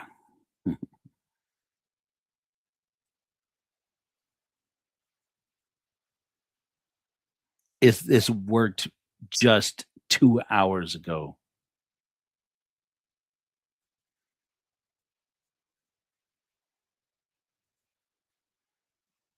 Thank you.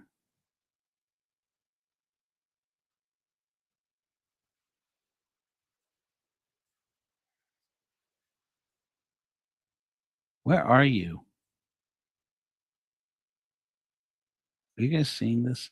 This worked. Google was working when I checked this before. It's not my fault. It doesn't work anymore. The reason why I discovered that had to be it was that it was right. There we go. Thank you. Thank you. Is that it is right around the corner. This ABC behavioral, it is right around the corner from Kayelyn's, from Murray Park. See that right there? So you have ABC behavioral, and then you see Murray Park right there. This is about, I think, when I measured it out, I don't want to put any numbers in right now and confuse Google because it's having a bad day. But I think I measured from her condo to this ABC behavioral health was almost like 2 miles. And then you jog over here. This is 3900 South. 3900 South. Okay, so that's ABC counseling. Over to here, and what do you have there? The Jordan River. Boom.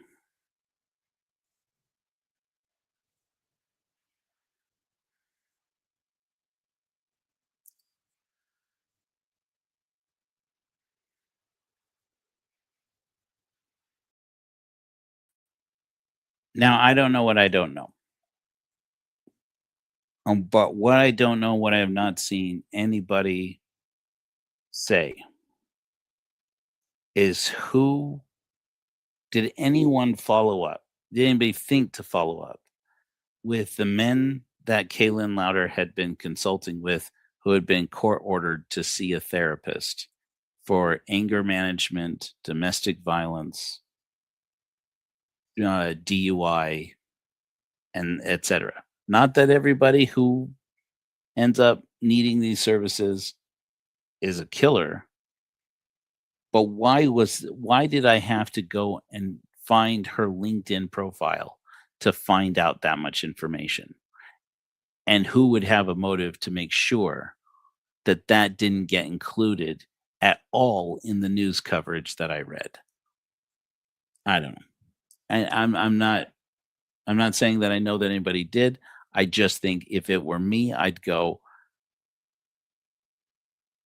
that'd be a very simple way for somebody who hated his therapist to get rid of her, and then have everybody spin their wheels and say, well, she must have fallen in the river. Now, as I said before, and we'll wrap up with this, it's a very dark story, and giving all, critical thinking, one of the main standards of critical thinking given to us from philosophers, ancient and modern, and especially one of the greatest philosophers when it comes to critical thinking was Carl Sagan with his baloney detection kit. And in the baloney detection kit, there's this thing that you may have heard of called Occam's razor. Occam's razor says that where you have two possibilities that are more or less equally plausible, the simpler one is the more likely. Now, mind you, it's not the truth. Doesn't mean that it's true. It's just a way of saying that's the one that you're going to have to rule out first because that's the one that's likely. It's a way of prioritizing and ordering it. When I look at all these possibilities, all these theories that came up, all these questions that came up while I was on the ground following this path, and while I was talking to Kayelyn Louder's friend and finding out more about her and her history and the people there, people involved, etc. The thing that kept coming up is nobody knows who Kayelyn was counseling with. Do the police know? Why don't the police ever mention, or why doesn't the newspaper ever mention? Kayelyn was consulting with some people who had a history of violence in the past, and the place where she was practicing, allegedly, was right down the road one direction from where she lived and where she went missing, and then even closer right down the road from where her body was found. And because for me, I'd go, that's hunch number one to rule out, and to rule it out and then not mention it. It just feels like inviting somebody like me to come in and bring my autistic noodle and say, wait a minute, did you? So I don't know any motive why they would have to cover that up, apart from if it was so simple. I can only imagine that the Murray Police Department looked at it and went, holy crap, at the end of the day, this is easy to figure out how bad we are at doing this. And I admit my bias is to be distrustful of police because I've had so many bad experiences with them, because I am autistic, because I have deconstructed law enforcement, and because I have done way too much true crime to just believe that the police know what they're doing.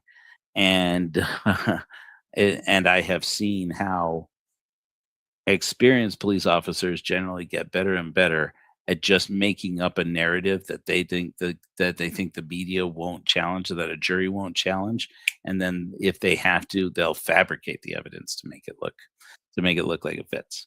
Now, that being said, I just want to have I do feel it written down in my duty to mention again one thing that that doesn't get mentioned in the early reporting. So while Kayelyn Louder was a twin, this is going to be very sensitive. So, and it's going to deal with drugs, and it's going to and addiction and mental illness and suicide. So, just you might want to catch us later if those are things you can't handle right now. Kayelyn Louder had a twin brother who killed himself. And when she went missing, he was in prison. He had gotten very messed up, apparently, in drugs when they were teenagers.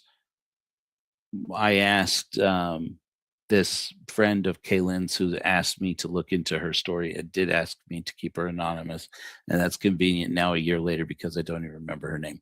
And I had asked her about this. I said, is that why Kayelyn went into specializing in drug counseling? And she said, yeah. I said, was it for that or because of her brother's schizophrenia? And she said, schizophrenia? I said, yeah, her brother was schizophrenic. He had a psychotic break when he was a teenager. I asked her, do you know any possibility that Kayelyn who shares half of DNA from each parent, just like he does, as you do with any sibling. But she was also his twin. I mean, they're fraternal twins, so I mean, it's not like you would get with identical twins, right? But I mean, it's close enough. I mean, if he's genetically predisposed to schizophrenia, she is too. Now, at some point, my understanding is there was a theory that similar to autism, that girls didn't get it, that it only affected boys. But of course, as we find again and again and again as we move into the future, no, it's that they only test males for things, and so all the science winds up being around the males, and they just don't know how it emerges. It's not that women don't, and it's not that females don't get autism, it's that the doctors don't know what autism looks like among females. You would think it's not that different, right? Autism is autism. And not only now that they're actually investing the resources into finding out about it, are they finding out that's not true for autism? And apparently that's also the case with psychosis and with and with schizophrenia. Apparently, it seems to me, and I'm not, this is armchair psychology. I plainly admit this. That Colton, Kaylin's brother or twin brother, was self-medicating for his schizophrenia with hard drugs, and that makes sense. I mean, that does happen. And while he was on drugs, while he was high and also trying to get more, he had a run-in with his uncle who was dealing drugs out of Springville, or I want to say Springville or Spanish Fort down in Utah County, and he killed his uncle. And he went to prison for that. By the time he got out of prison, Kaylen had been found, and she was gone. And he got out of prison, and very sad to say, he couldn't hack it in the outside world, and he unfortunately killed himself. So I asked this friend of Kaylin's, I said, and as sensitively as I could, I said, do you know if Kaylen was diagnosed with schizophrenia or if she was in treatment? And she was very defensive, and I get it, because she's had all of these years of people telling her, your friend was crazy, your friend was crazy, your friend was crazy, or at least that she felt like everybody was giving this. And the family has had all these years. Their family spent thousands of dollars. I think I finally tracked down who they hired as their private investigator, and I think it was somebody that had been recommended to them through the church or something. Her parents are active Latter-day Saints. In fact, the community, the people got together and put together a search party where they did a 1 mile radius search around Willow's apartment, which makes sense why they didn't find her. She was well gone from there. If all that time she had been in the Jordan River, they'd have never found her. But they got there's this website called LDS Women, and women from the church, friends of her mother's, of her family, banded around and said, we're going to get every sister in Zion we can muster up to get out here. We're going to get out to this area, and we're going to go out and we're going to put together a search party, and we're going to find Kaylen. They didn't find her, of course. They didn't find her, we know, because she was found 2 months later. And all that time, these people were told she fell into the river. She must have lost her mind. And then the police released this 911 call trying to shame her, as if she is, obviously she's hearing things, because the police got there and there was nobody there, without taking account for the fact that she was sitting there yelling and screaming at them, get the fuck out of my house. And then they left, and the roommate said, there's nobody here. The apartment's locked from the inside, because that's the way apartments are. And nothing has been stolen. But then I had brought that up with the friend, and I said, but there's all this, that the police have come out with about maybe she's hearing things. And she said that her roommate didn't like her. They were always disagreeing. Okay, and that's plausibly true, and that could be the reason why. And I said, "Do you know any reason why the roommate might have been in on it if her neighbors were or somebody were harassing her and poking fun at her?" And she said, "I don't know. It's possible." I said, "Do you know any other leads on anybody who would have had a reason to hurt her?" She's like, "Everybody loved her." And I was like, obviously, as I got into the story of Kayelyn Louder more and more, what I found is an outpouring of love from two main groups of people. Latter-day Saints, who are family and extended family, obviously loved her to death. Well, that's the wrong wording, but you get what I mean. The other was a group of gay men that she had befriended when her best friend was a gay guy. I said, "This guy keeps showing up in her pictures." I'd found a whole bunch of pictures and slideshows and things and dedicated to Kaylin. And I said, "There's this guy keeps coming up and up and over and over again." So I wouldn't be doing my job if I didn't say, "Could this be intimate partner violence? Is this obviously her boyfriend?"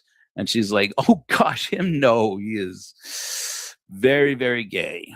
And she said, in fact, when Kaylin moved out of her parents' house, when she moved away from American Fork, she kind of moved away from the church. I'm like, okay, well, that explains the way she dresses. Not that that's a bad thing, but she didn't dress like a young Latter Day Saint. So I'm like, okay, so I kind of figured that much. And she said she moved in with her best friend and a bunch of gay guys, and I said, though that makes sense now. Then why you see all these photos of her and where she would party and have a good time. They're quite obviously, I mean, they look like the pictures look like friends drinking and smoking. And I'm like, and she is always smiling and she's always having a good time. And she looks like she is among friends and people that she loves and that she trusts. And I'm like, who would want to kill her? And so when I said, "I'm just going to ask you sensitively as I can, do you know if she was diagnosed with schizophrenia?" And she's like, "Why do people keep?" She reacted strong. She's like, "Why do people keep saying that my friend was crazy?" I said, "Because her brother had schizophrenia." And she said, "But she never showed any symptoms." I said, "That's totally valid." But as I looked into it, they didn't know in 2014 this. There was a research that just came out of the United Kingdom recently, since around the pandemic, that they have started to do research that shows that a type of estrogen, because estrogen is not one hormone, there are various estrogens, that there's a type of estrogen that is believed to have a protective effect around the parts of the brain that experience psychosis. And that may be part of the reason why, for a long time, the suspicion was that uh, only boys got schizophrenia and that girls didn't get it too, was that there may be around the time of puberty, boys, the psychosis, the psychotic break, where you start to see and well, usually hear things, um, where that strikes, and from that point on, you're going to have some time of having to manage those hallucinations, and it needs to be treated with it needs to be treated with medicine, it needs to be treated with therapy. From where that psychotic break will happen around late teens, around teenage years for boys or early 20s. It's more likely to happen at perimenopause for women, for biological women, because that particular estrogen starts to wane.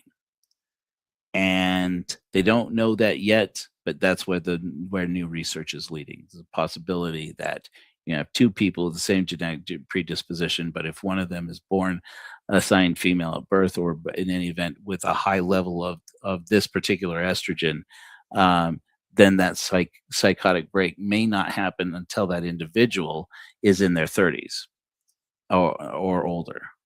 And so it is plausible, I think, to say that Kayelyn Louder may have had a psychotic break. And that again lends to credibility to the idea of what the police and or media have said, that maybe she did suddenly have a psychotic break and sadly ran to a point where she either wandered into or threw herself into the river. It's plausible. It still doesn't seem to me as possible as this other theory, as plausible as this other theory. But it is plausible. And I don't know of any. And the sad thing for me is at the conclusion, when I talked to Heidi Love about this in the episode that I guess we never released, I said, I guess I have to, at the end of the day, assess on that. Logically, my brain says that Kayelyn Louder probably had a psychotic break and she threw herself into the river or fell into the river at some point, and that this was an accident. But checking for my bias here, and I do think that there's enough evidence to point towards it, the only reason why I give that slightly more credibility at this point, having been on the ground where all this happened, is because I have not found any person who could provide me with a solid motive that anybody would have to kill Kayelyn Louder. I don't have a suspect. And if I could, obviously I would never get this, but if I could know who she was treating at ABC Counseling, or, what if she had any kind of relationship issues with any of the people she was working with at the school where she apparently was briefly employed and then laid off or fired suddenly, why she was fired suddenly from this school, what the story is with that school, who runs that school. If I could get access to that kind of information, which I tried digging around without actually interviewing anybody, I would have to interview some people and try and find out what actually happened, what happened there, to get a good lead, on a solid lead on who would have a reason to do Kayelyn Louder in. If I had a solid reason for somebody to do Kayelyn Louder in, I think I would immediately switch to she was murdered, because I am so convinced that that story about how her body was stashed at that place rather than wandered up that river is so much more plausible. The only reason I'm not immediately resorting to this girl was murdered is because I don't know anybody who would do this to this person who was, as far as I could tell, loved by everybody.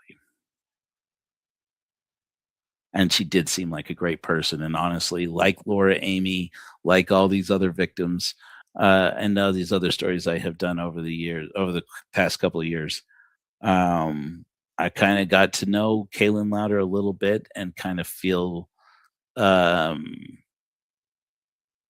feel like I feel betrayed by fate. I feel disappointed that I didn't get to know her, because she seems like a really great person. And what a sad thing to have that light go out in the world. And there are people still in the world looking for what happened to Kayelyn Louder. And I get it, because I'm in it now. It's just like Laura Amy. It becomes this thing that I think about, I get fixated onto, and then I just have to tell myself I can't spend any more time looking for the proof that Ted Bundy killed Laura Amy. I don't have time to be doing this, because I'll go down a rabbit hole. And let me tell you, there's still plenty of research to do there. I did ask this friend of Kaylin's if she had a boyfriend or a girlfriend, or if she had any kind of intimate partner, and why that wasn't included, because it almost certainly seems like the first thing you would rule out is intimate partner violence, because violence against women overwhelmingly turns out to be intimate partner violence. And she said, not that I know of at the time. She said she would date people off and on, but mostly she'd spend time with her dog and she would spend time with her friends, and she was content. I was like, okay. And so maybe with a little more research, one day we'll figure out what happened to Kayelyn Louder. But I get why her parents and her family, who went broke, frankly, from what I understand, trying to figure out what happened to Kayelyn Louder. To this day, the best, as far as I know, they still insist there has to have been foul play. There's no way she would have done this to herself. And I will say, while the narrative provided by the Murray Police Department and the media is at least logical, it's suspicious as hell. I mean, that this is the story they came up with without an explanation, with huge mistakes in the story. That Tribune article that I was just showing you it was one of the places where it was cited that the security camera footage showed Kayelyn talking to herself in the parking lot, when, if as you saw, anybody watching that security camera footage would see she was talking to her dog. I mean, she set the dog down. Now, if you were only watching from late in the recording, that dog, that little black puppy dog, blends into the pavement from that distance. Yes, that's true. But you just have to watch the whole thing. Just watch the whole footage, and you see her come out and put the dog down. The police department had to have seen that. They provided the footage to the media. So that means somebody saw Kayelyn Louder take this dog, set it on the ground, and then start motioning to it to poop, and getting frustrated when it wasn't doing it, and talking to it, and said, you know what, let's take a little snip here, take a little snip here. Let's provide that to the media and say, you see, this woman talks to herself. She's crazy. And that's what, and so once again, I look at them like, boy, these guys will just do or say anything. Maybe it was a mistake. Maybe it was an honest mistake. But in my experience, it almost never was. It's almost never like this. I had this conversation. Some of you were with us when I had a conversation just a few weeks ago with Chris Mortensen, who is my fellow Bundy head that I go to for good research about Ted Bundy. And we were talking about Jerry Thompson. Maybe it wasn't on the broadcast. I think it was actually in a private chat we had separately. Anyways, but he said that guy, Jerry Thompson, he was a legend. Jerry Thompson is the guy who basically he's the guy who caught Bundy in the end, and here in Utah. I'm like, yeah, but sketchy. He's like, oh yeah, sketchy as fuck. And and basically Jerry Thompson invented a whole new kind of policing. And in a way, it's kind of good that he did. And around that same time, police departments all over the country were doing some variation of the same thing. And basically what he would do is he would set up a typewriter and he would start typing. He would bring in witnesses and he'd be like, how certain are you that this guy, Ted Bundy, is the person who killed your friend, or whatever. And they'd say, I feel pretty good that all adds up. He's like, and then he would basically say, all right, here's what's going to happen. I'm going to say out loud what your experience was, and then I'm going to start typing. If you don't stop me and say, no, that definitely is not what I witnessed, that is definitely not what I saw, well, then I'm going to type it. And then he starts basically telling these people what their testimony was. This is how they caught Bundy. And it's a wonder that they did, frankly. Shoddy police work that it is, frankly. But I mean, shoddy police work or no, they got him. Right at the time, okay, remember this, I know this is a different story, but it's slightly relevant. Kayelyn Louder went missing and was missing for 2 months in the fall of 2014. 40 years earlier, Laura Amy went missing on Halloween night, 1974, and was missing for 2 months and was found on Thanksgiving Day, 1974. In both instances, you have a body that emerges at the end of 2 months. In the case of Laura Amy, the suspicion has been for years that Ted Bundy must have stashed her in a cave in American Fort Canyon, and that's how I even got started on the story, was covering Ted Bundy's cave. And you get these stories that came out that Ted Bundy used to sever the heads off of his victims, and so you could take them home and play with them, and you know that he would keep girls in his apartment, or he would keep them in the basement, or there was a cellar in Salt Lake that's known as Ted Bundy's cellar. And there's another one that's rumored to be Ted Bundy's cave down in Provo. And it's like, there's all these stories that come out of it, but anybody who's written about Bundy will tell you there's no way Bundy could have gotten away with any of that. He was a very bad planner. He had one modus operandi that worked, and he just did that same thing over and over again. He was like the most predictable killer in the world. And that's why people are convinced that Laura Amy is one of his victims, even though there's no evidence that we have seen that confirms it until now. All of a sudden, the Utah County Sheriff's Office says they have DNA evidence that confirms that it was Bundy, and leaving all the researchers I know scratching our heads, going, "Wait, they've had the evidence to prove it was Bundy for 50 years. You've had where have you been? Where has this evidence been?" And when they don't provide the story, that's when we look at it and say, "Oh, this is the Jerry Thompson at the typewriter thing. Oh, we have evidence." Where's this evidence? Where did this come from? What's the story? And we're still trying to figure it out. Now we're back on the case. I've been back on the case now, making phone calls and talking to people, trying to talk to people and say, "What do you know about these DNA samples that Mike Smith claims that you can confirm that that it was Bundy who killed Laura Amy?" Anyways, the reason why I mentioned it, the similarities here. Why did I mention similarities here? Oh, was that in the case with Laura Amy, the presumption was that Bundy must have kidnapped her and taken her somewhere, even though that's not Bundy's MO. It very much is against Bundy's MO. Little clue, if you ever do any Ted Bundy research, and please don't take my word for it, become your obsession in life, and it'll make you feel dark and miserable. Is that he would usually kidnap girls and he would usually hurt girls when he was drunk.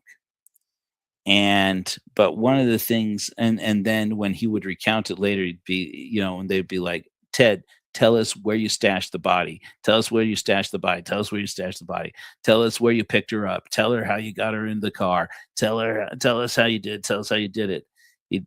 He would occasionally, when he would break, he'd say like, "Man, I was so drunk. I was so drunk." And the day that they found Laura Amy down in American Fort Canyon, and it had been 2 months since she was gone. And again, for some reason with Kayelyn Louder, no suspicion is being made for the 2 months that she was missing, that she was kidnapped and held somewhere, and then murdered and then stashed in the river. And ironically for me, I don't buy it for Laura Amy's case, because as my friend Chris Mortensen and I figured out, the weather report for that day in American Fort Canyon said that it was, oh really? Oh yeah, no, Laura Amy? Who else would she be? That it was spitting snow up the canyon in American Fort Canyon, and the police said that's silly. Snow makes the body rot. It's moisture. Moisture makes a body rot. And she was too well preserved. She was the rigor mortis was too new in her body, So that means that Ted Bundy must have stored her somewhere and must have kidnapped her and hid her somewhere. And she was alive for 2 months, presumably being assaulted over and over again until Bundy was done with her. And then he, did her in and then he stashed her. But that doesn't make sense. It doesn't follow Bundy's MO. And Bundy wasn't one to change up his MO because he almost got a thrill out of doing it in a way that he could probably get caught and flaunting in front of law enforcement that they wouldn't catch him and in front of other people. That whole story starts out with Bundy. So that's why I don't buy that Laura Amy was kidnapped by Bundy and stored. I think he killed her that night on Halloween night, and he left her in the canyon, and the snow covered her body, and it did and it preserved her. The snow preserved her body. I don't know that for a fact, but that's my thing. So why I don't think so with Kayelyn Louder was that there was no snow that during that time. There was no snow that could have kept her, and certainly if there were snow, Laura Amy was found on the banks of the American Fork River, where presumably Kayelyn Louder was found in the water, and so that's what leads me to go. No, that girl was dumped there within. I would guess within 24 to 48 hours. There's no way you put a body in that river and nobody noticed it for 2 months. No way. I don't buy that. I don't buy it for a second. A week even. More than 48 hours. No way. And so I don't, that's when it surprises me. But anyways, the finishing of that story. The day that, the story of Ted Bundy started with one day in 1974,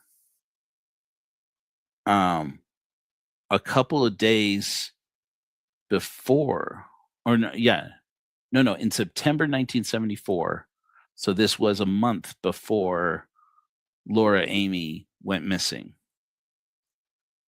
Ted Bundy had 2 sister missionaries knock on his door. And in Utah, back in the day, they're changing it now. But for the longest time, Salt Lake City, in the Salt Lake City mission, they called women to be missionaries in Salt Lake City. And it's in the boys, the elders all around the world. But the sister missionaries would serve in Salt Lake. And these sisters would knock on his door, and he's like, "Oh, sisters, what? Of course, I'd love to hear a discussion. Yes, come in to his house, the Pink Palace up there in the avenues." And they, like you saw in the movie Heretic, very shockingly similar to the movie Heretic, they said, "You know what? We can't teach single men. Do you have a wife?" Is there? And he's like, "No, I don't have a wife. I don't have a girlfriend. Poor me, don't have a girlfriend. By the way, lie." He had a Mormon girlfriend who lived in a fiance who was living in Washington. And at the time, her father and his soon to be father-in-law, presumably, her dad, who was a doctor here in Utah, was basically one of the people he was going to for money on a regular basis. That's part of how he financed his whole thing. Anyways, so they wouldn't teach him the discussions, but they said, "But we'd like to introduce you to a family home evening group with a group of local singles here in the area. Maybe you can find a date. Maybe get yourself a girl." And he's like, "Gosh, family home evening? I don't even have a family, so that would just be wonderful. This sounds delightful." Yeah, whatever. And he starts going to these family home evening groups with the singles ward, with the university ward, and they get 2 missionaries who are recently returned missionaries. They're stake missionaries. They call the stake missionaries to come and meet with him and start giving him the discussions. Their names were Larry Anderson and John Green, and then they had a couple of roommates. I forget their names. So, anyways, the day that Laura Amy was found down in American Fork Canyon, Ted Bundy was in his apartment in the avenues cooking a Thanksgiving dinner for the missionaries who were teaching him to baptize him into the Mormon church.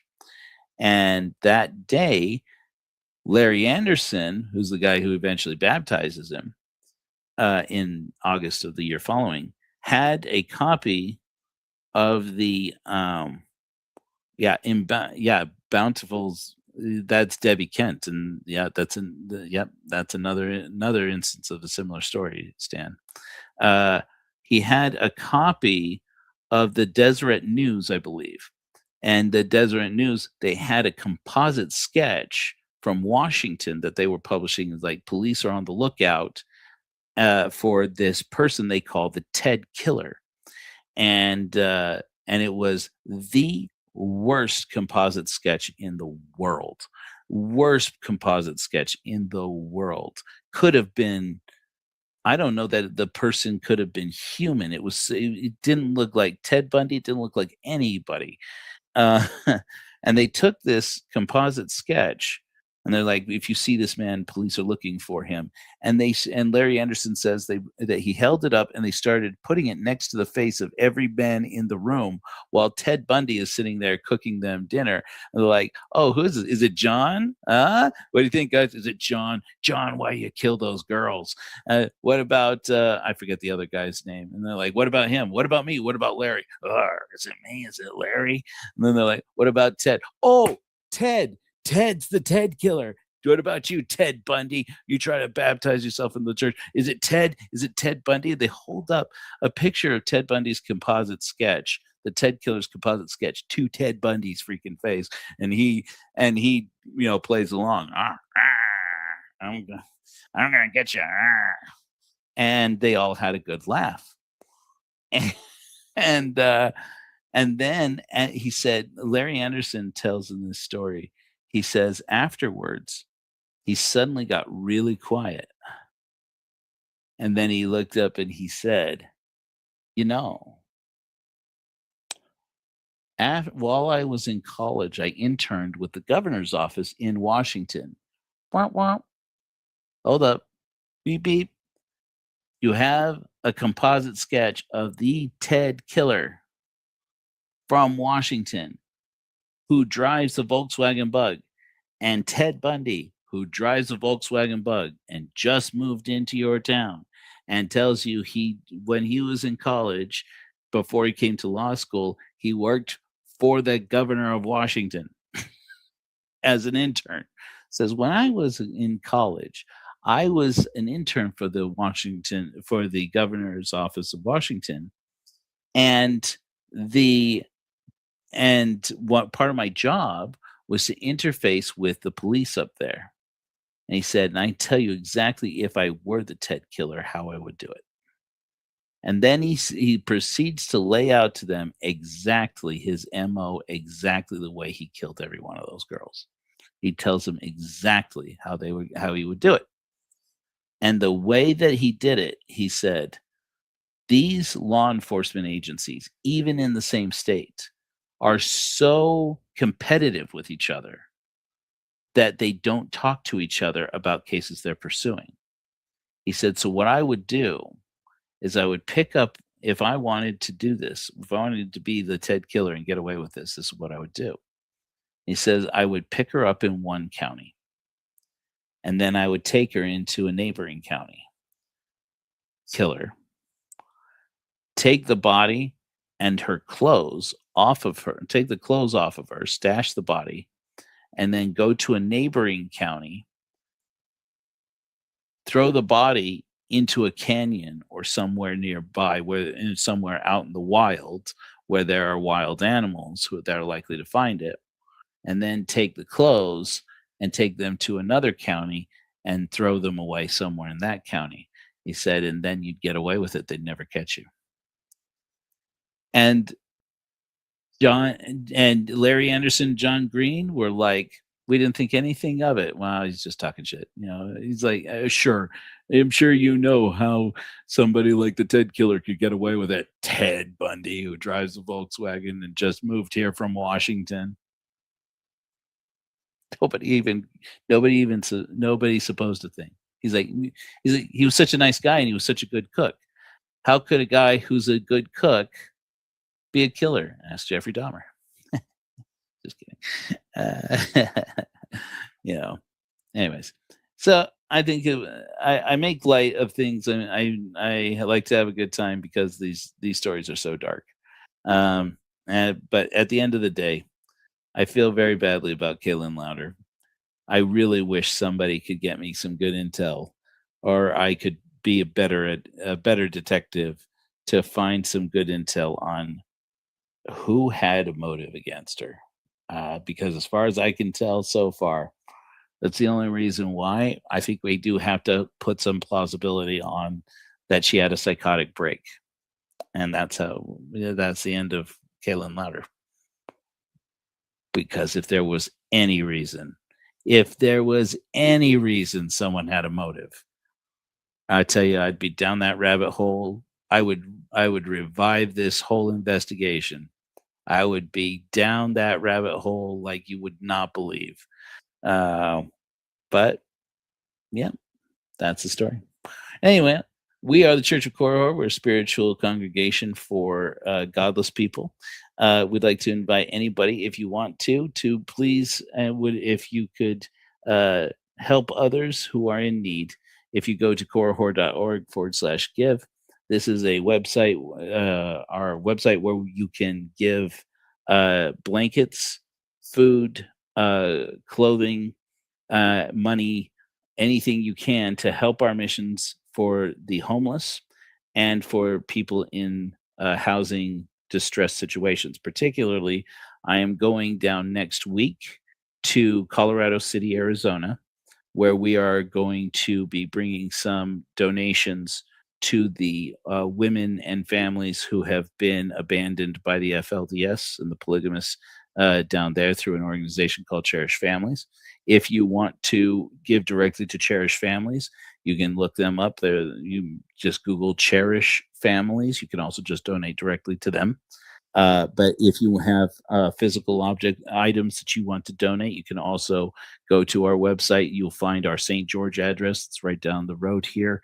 And I'll be taking those physically down to Colorado City next week. We are also looking for donations of clothing. I'm going to be very careful about saying what this is for. It's a very sensitive situation. But many of you know that we partner with a nonprofit organization called Southern Utah Mutual Aid Coalition, or SUMAC. And right now they are working with partners in the Chicano community in Southern Nevada and Southern Utah who are there are a lot of migrant families here who are afraid and sheltering in place through a disaster of emergency circumstances. And people can't, they can't even keep clothes on their kids, frankly, right now, because they're in such a desperate situation. And so they have put out the call saying that we are in need of clothing. When I asked, do you have a specific kind of clothing? Are you looking for clothing for adults, for kids? Are you looking for baby diapers? What are you specifically looking for? The end. Let me just double check how they actually phrased it.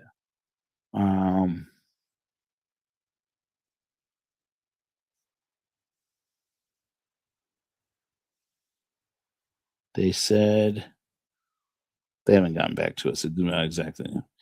But in any event, they did say that it would be any donations of any clothing, that it is for families. So if you have extra clothing that you're willing to donate to go to Chicano and Mexican American families that are in need, that'd be greatly appreciated.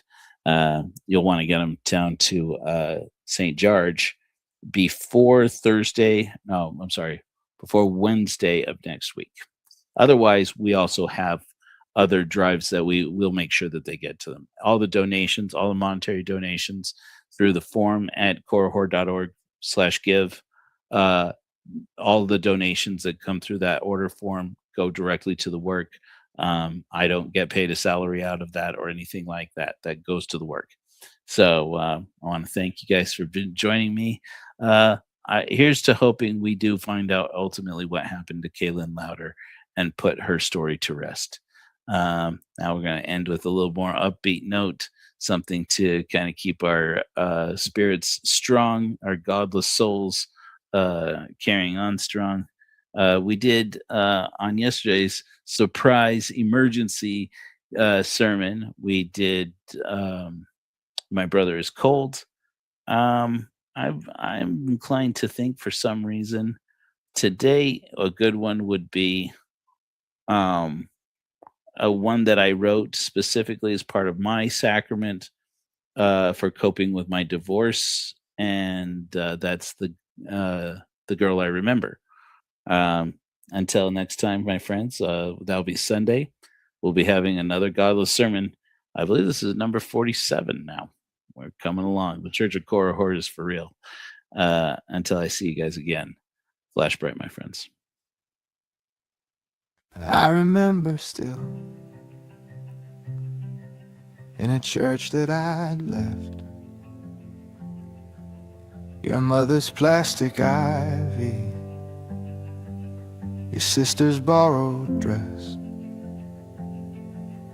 and goddess that I'd met only a few weeks before. And 2 decades later, couldn't love her more. That maiden grew into a woman with my name for the part I played. I won't ever be ashamed. What I want for you is to be yourself. May our precious years be treasured on the shelf. What I want for you is what I want for me. Let the girl I remember become who she's meant to be. We were only children, soon to have our own. I nearly lost you both, fear I'd never known. Fatherhood made me brave, added 2 children more. The maiden I had married became a mother I adored. She supported my dreams. Life had different plans, but her patience and love made me a better man. What I want for you is to be yourself. May our precious years be treasured on the shelf. What I want for you is what I want for me. Let the girl I remember become who she's meant to be. I won't hold you back, I cannot change for you. Tell that girl's story written in your truth. Don't think that I forgot your sister's borrowed gown, how I wept like a child as we swore those vows. I was privileged to watch you grow away from me. The person you'll become is who that girl was meant to be.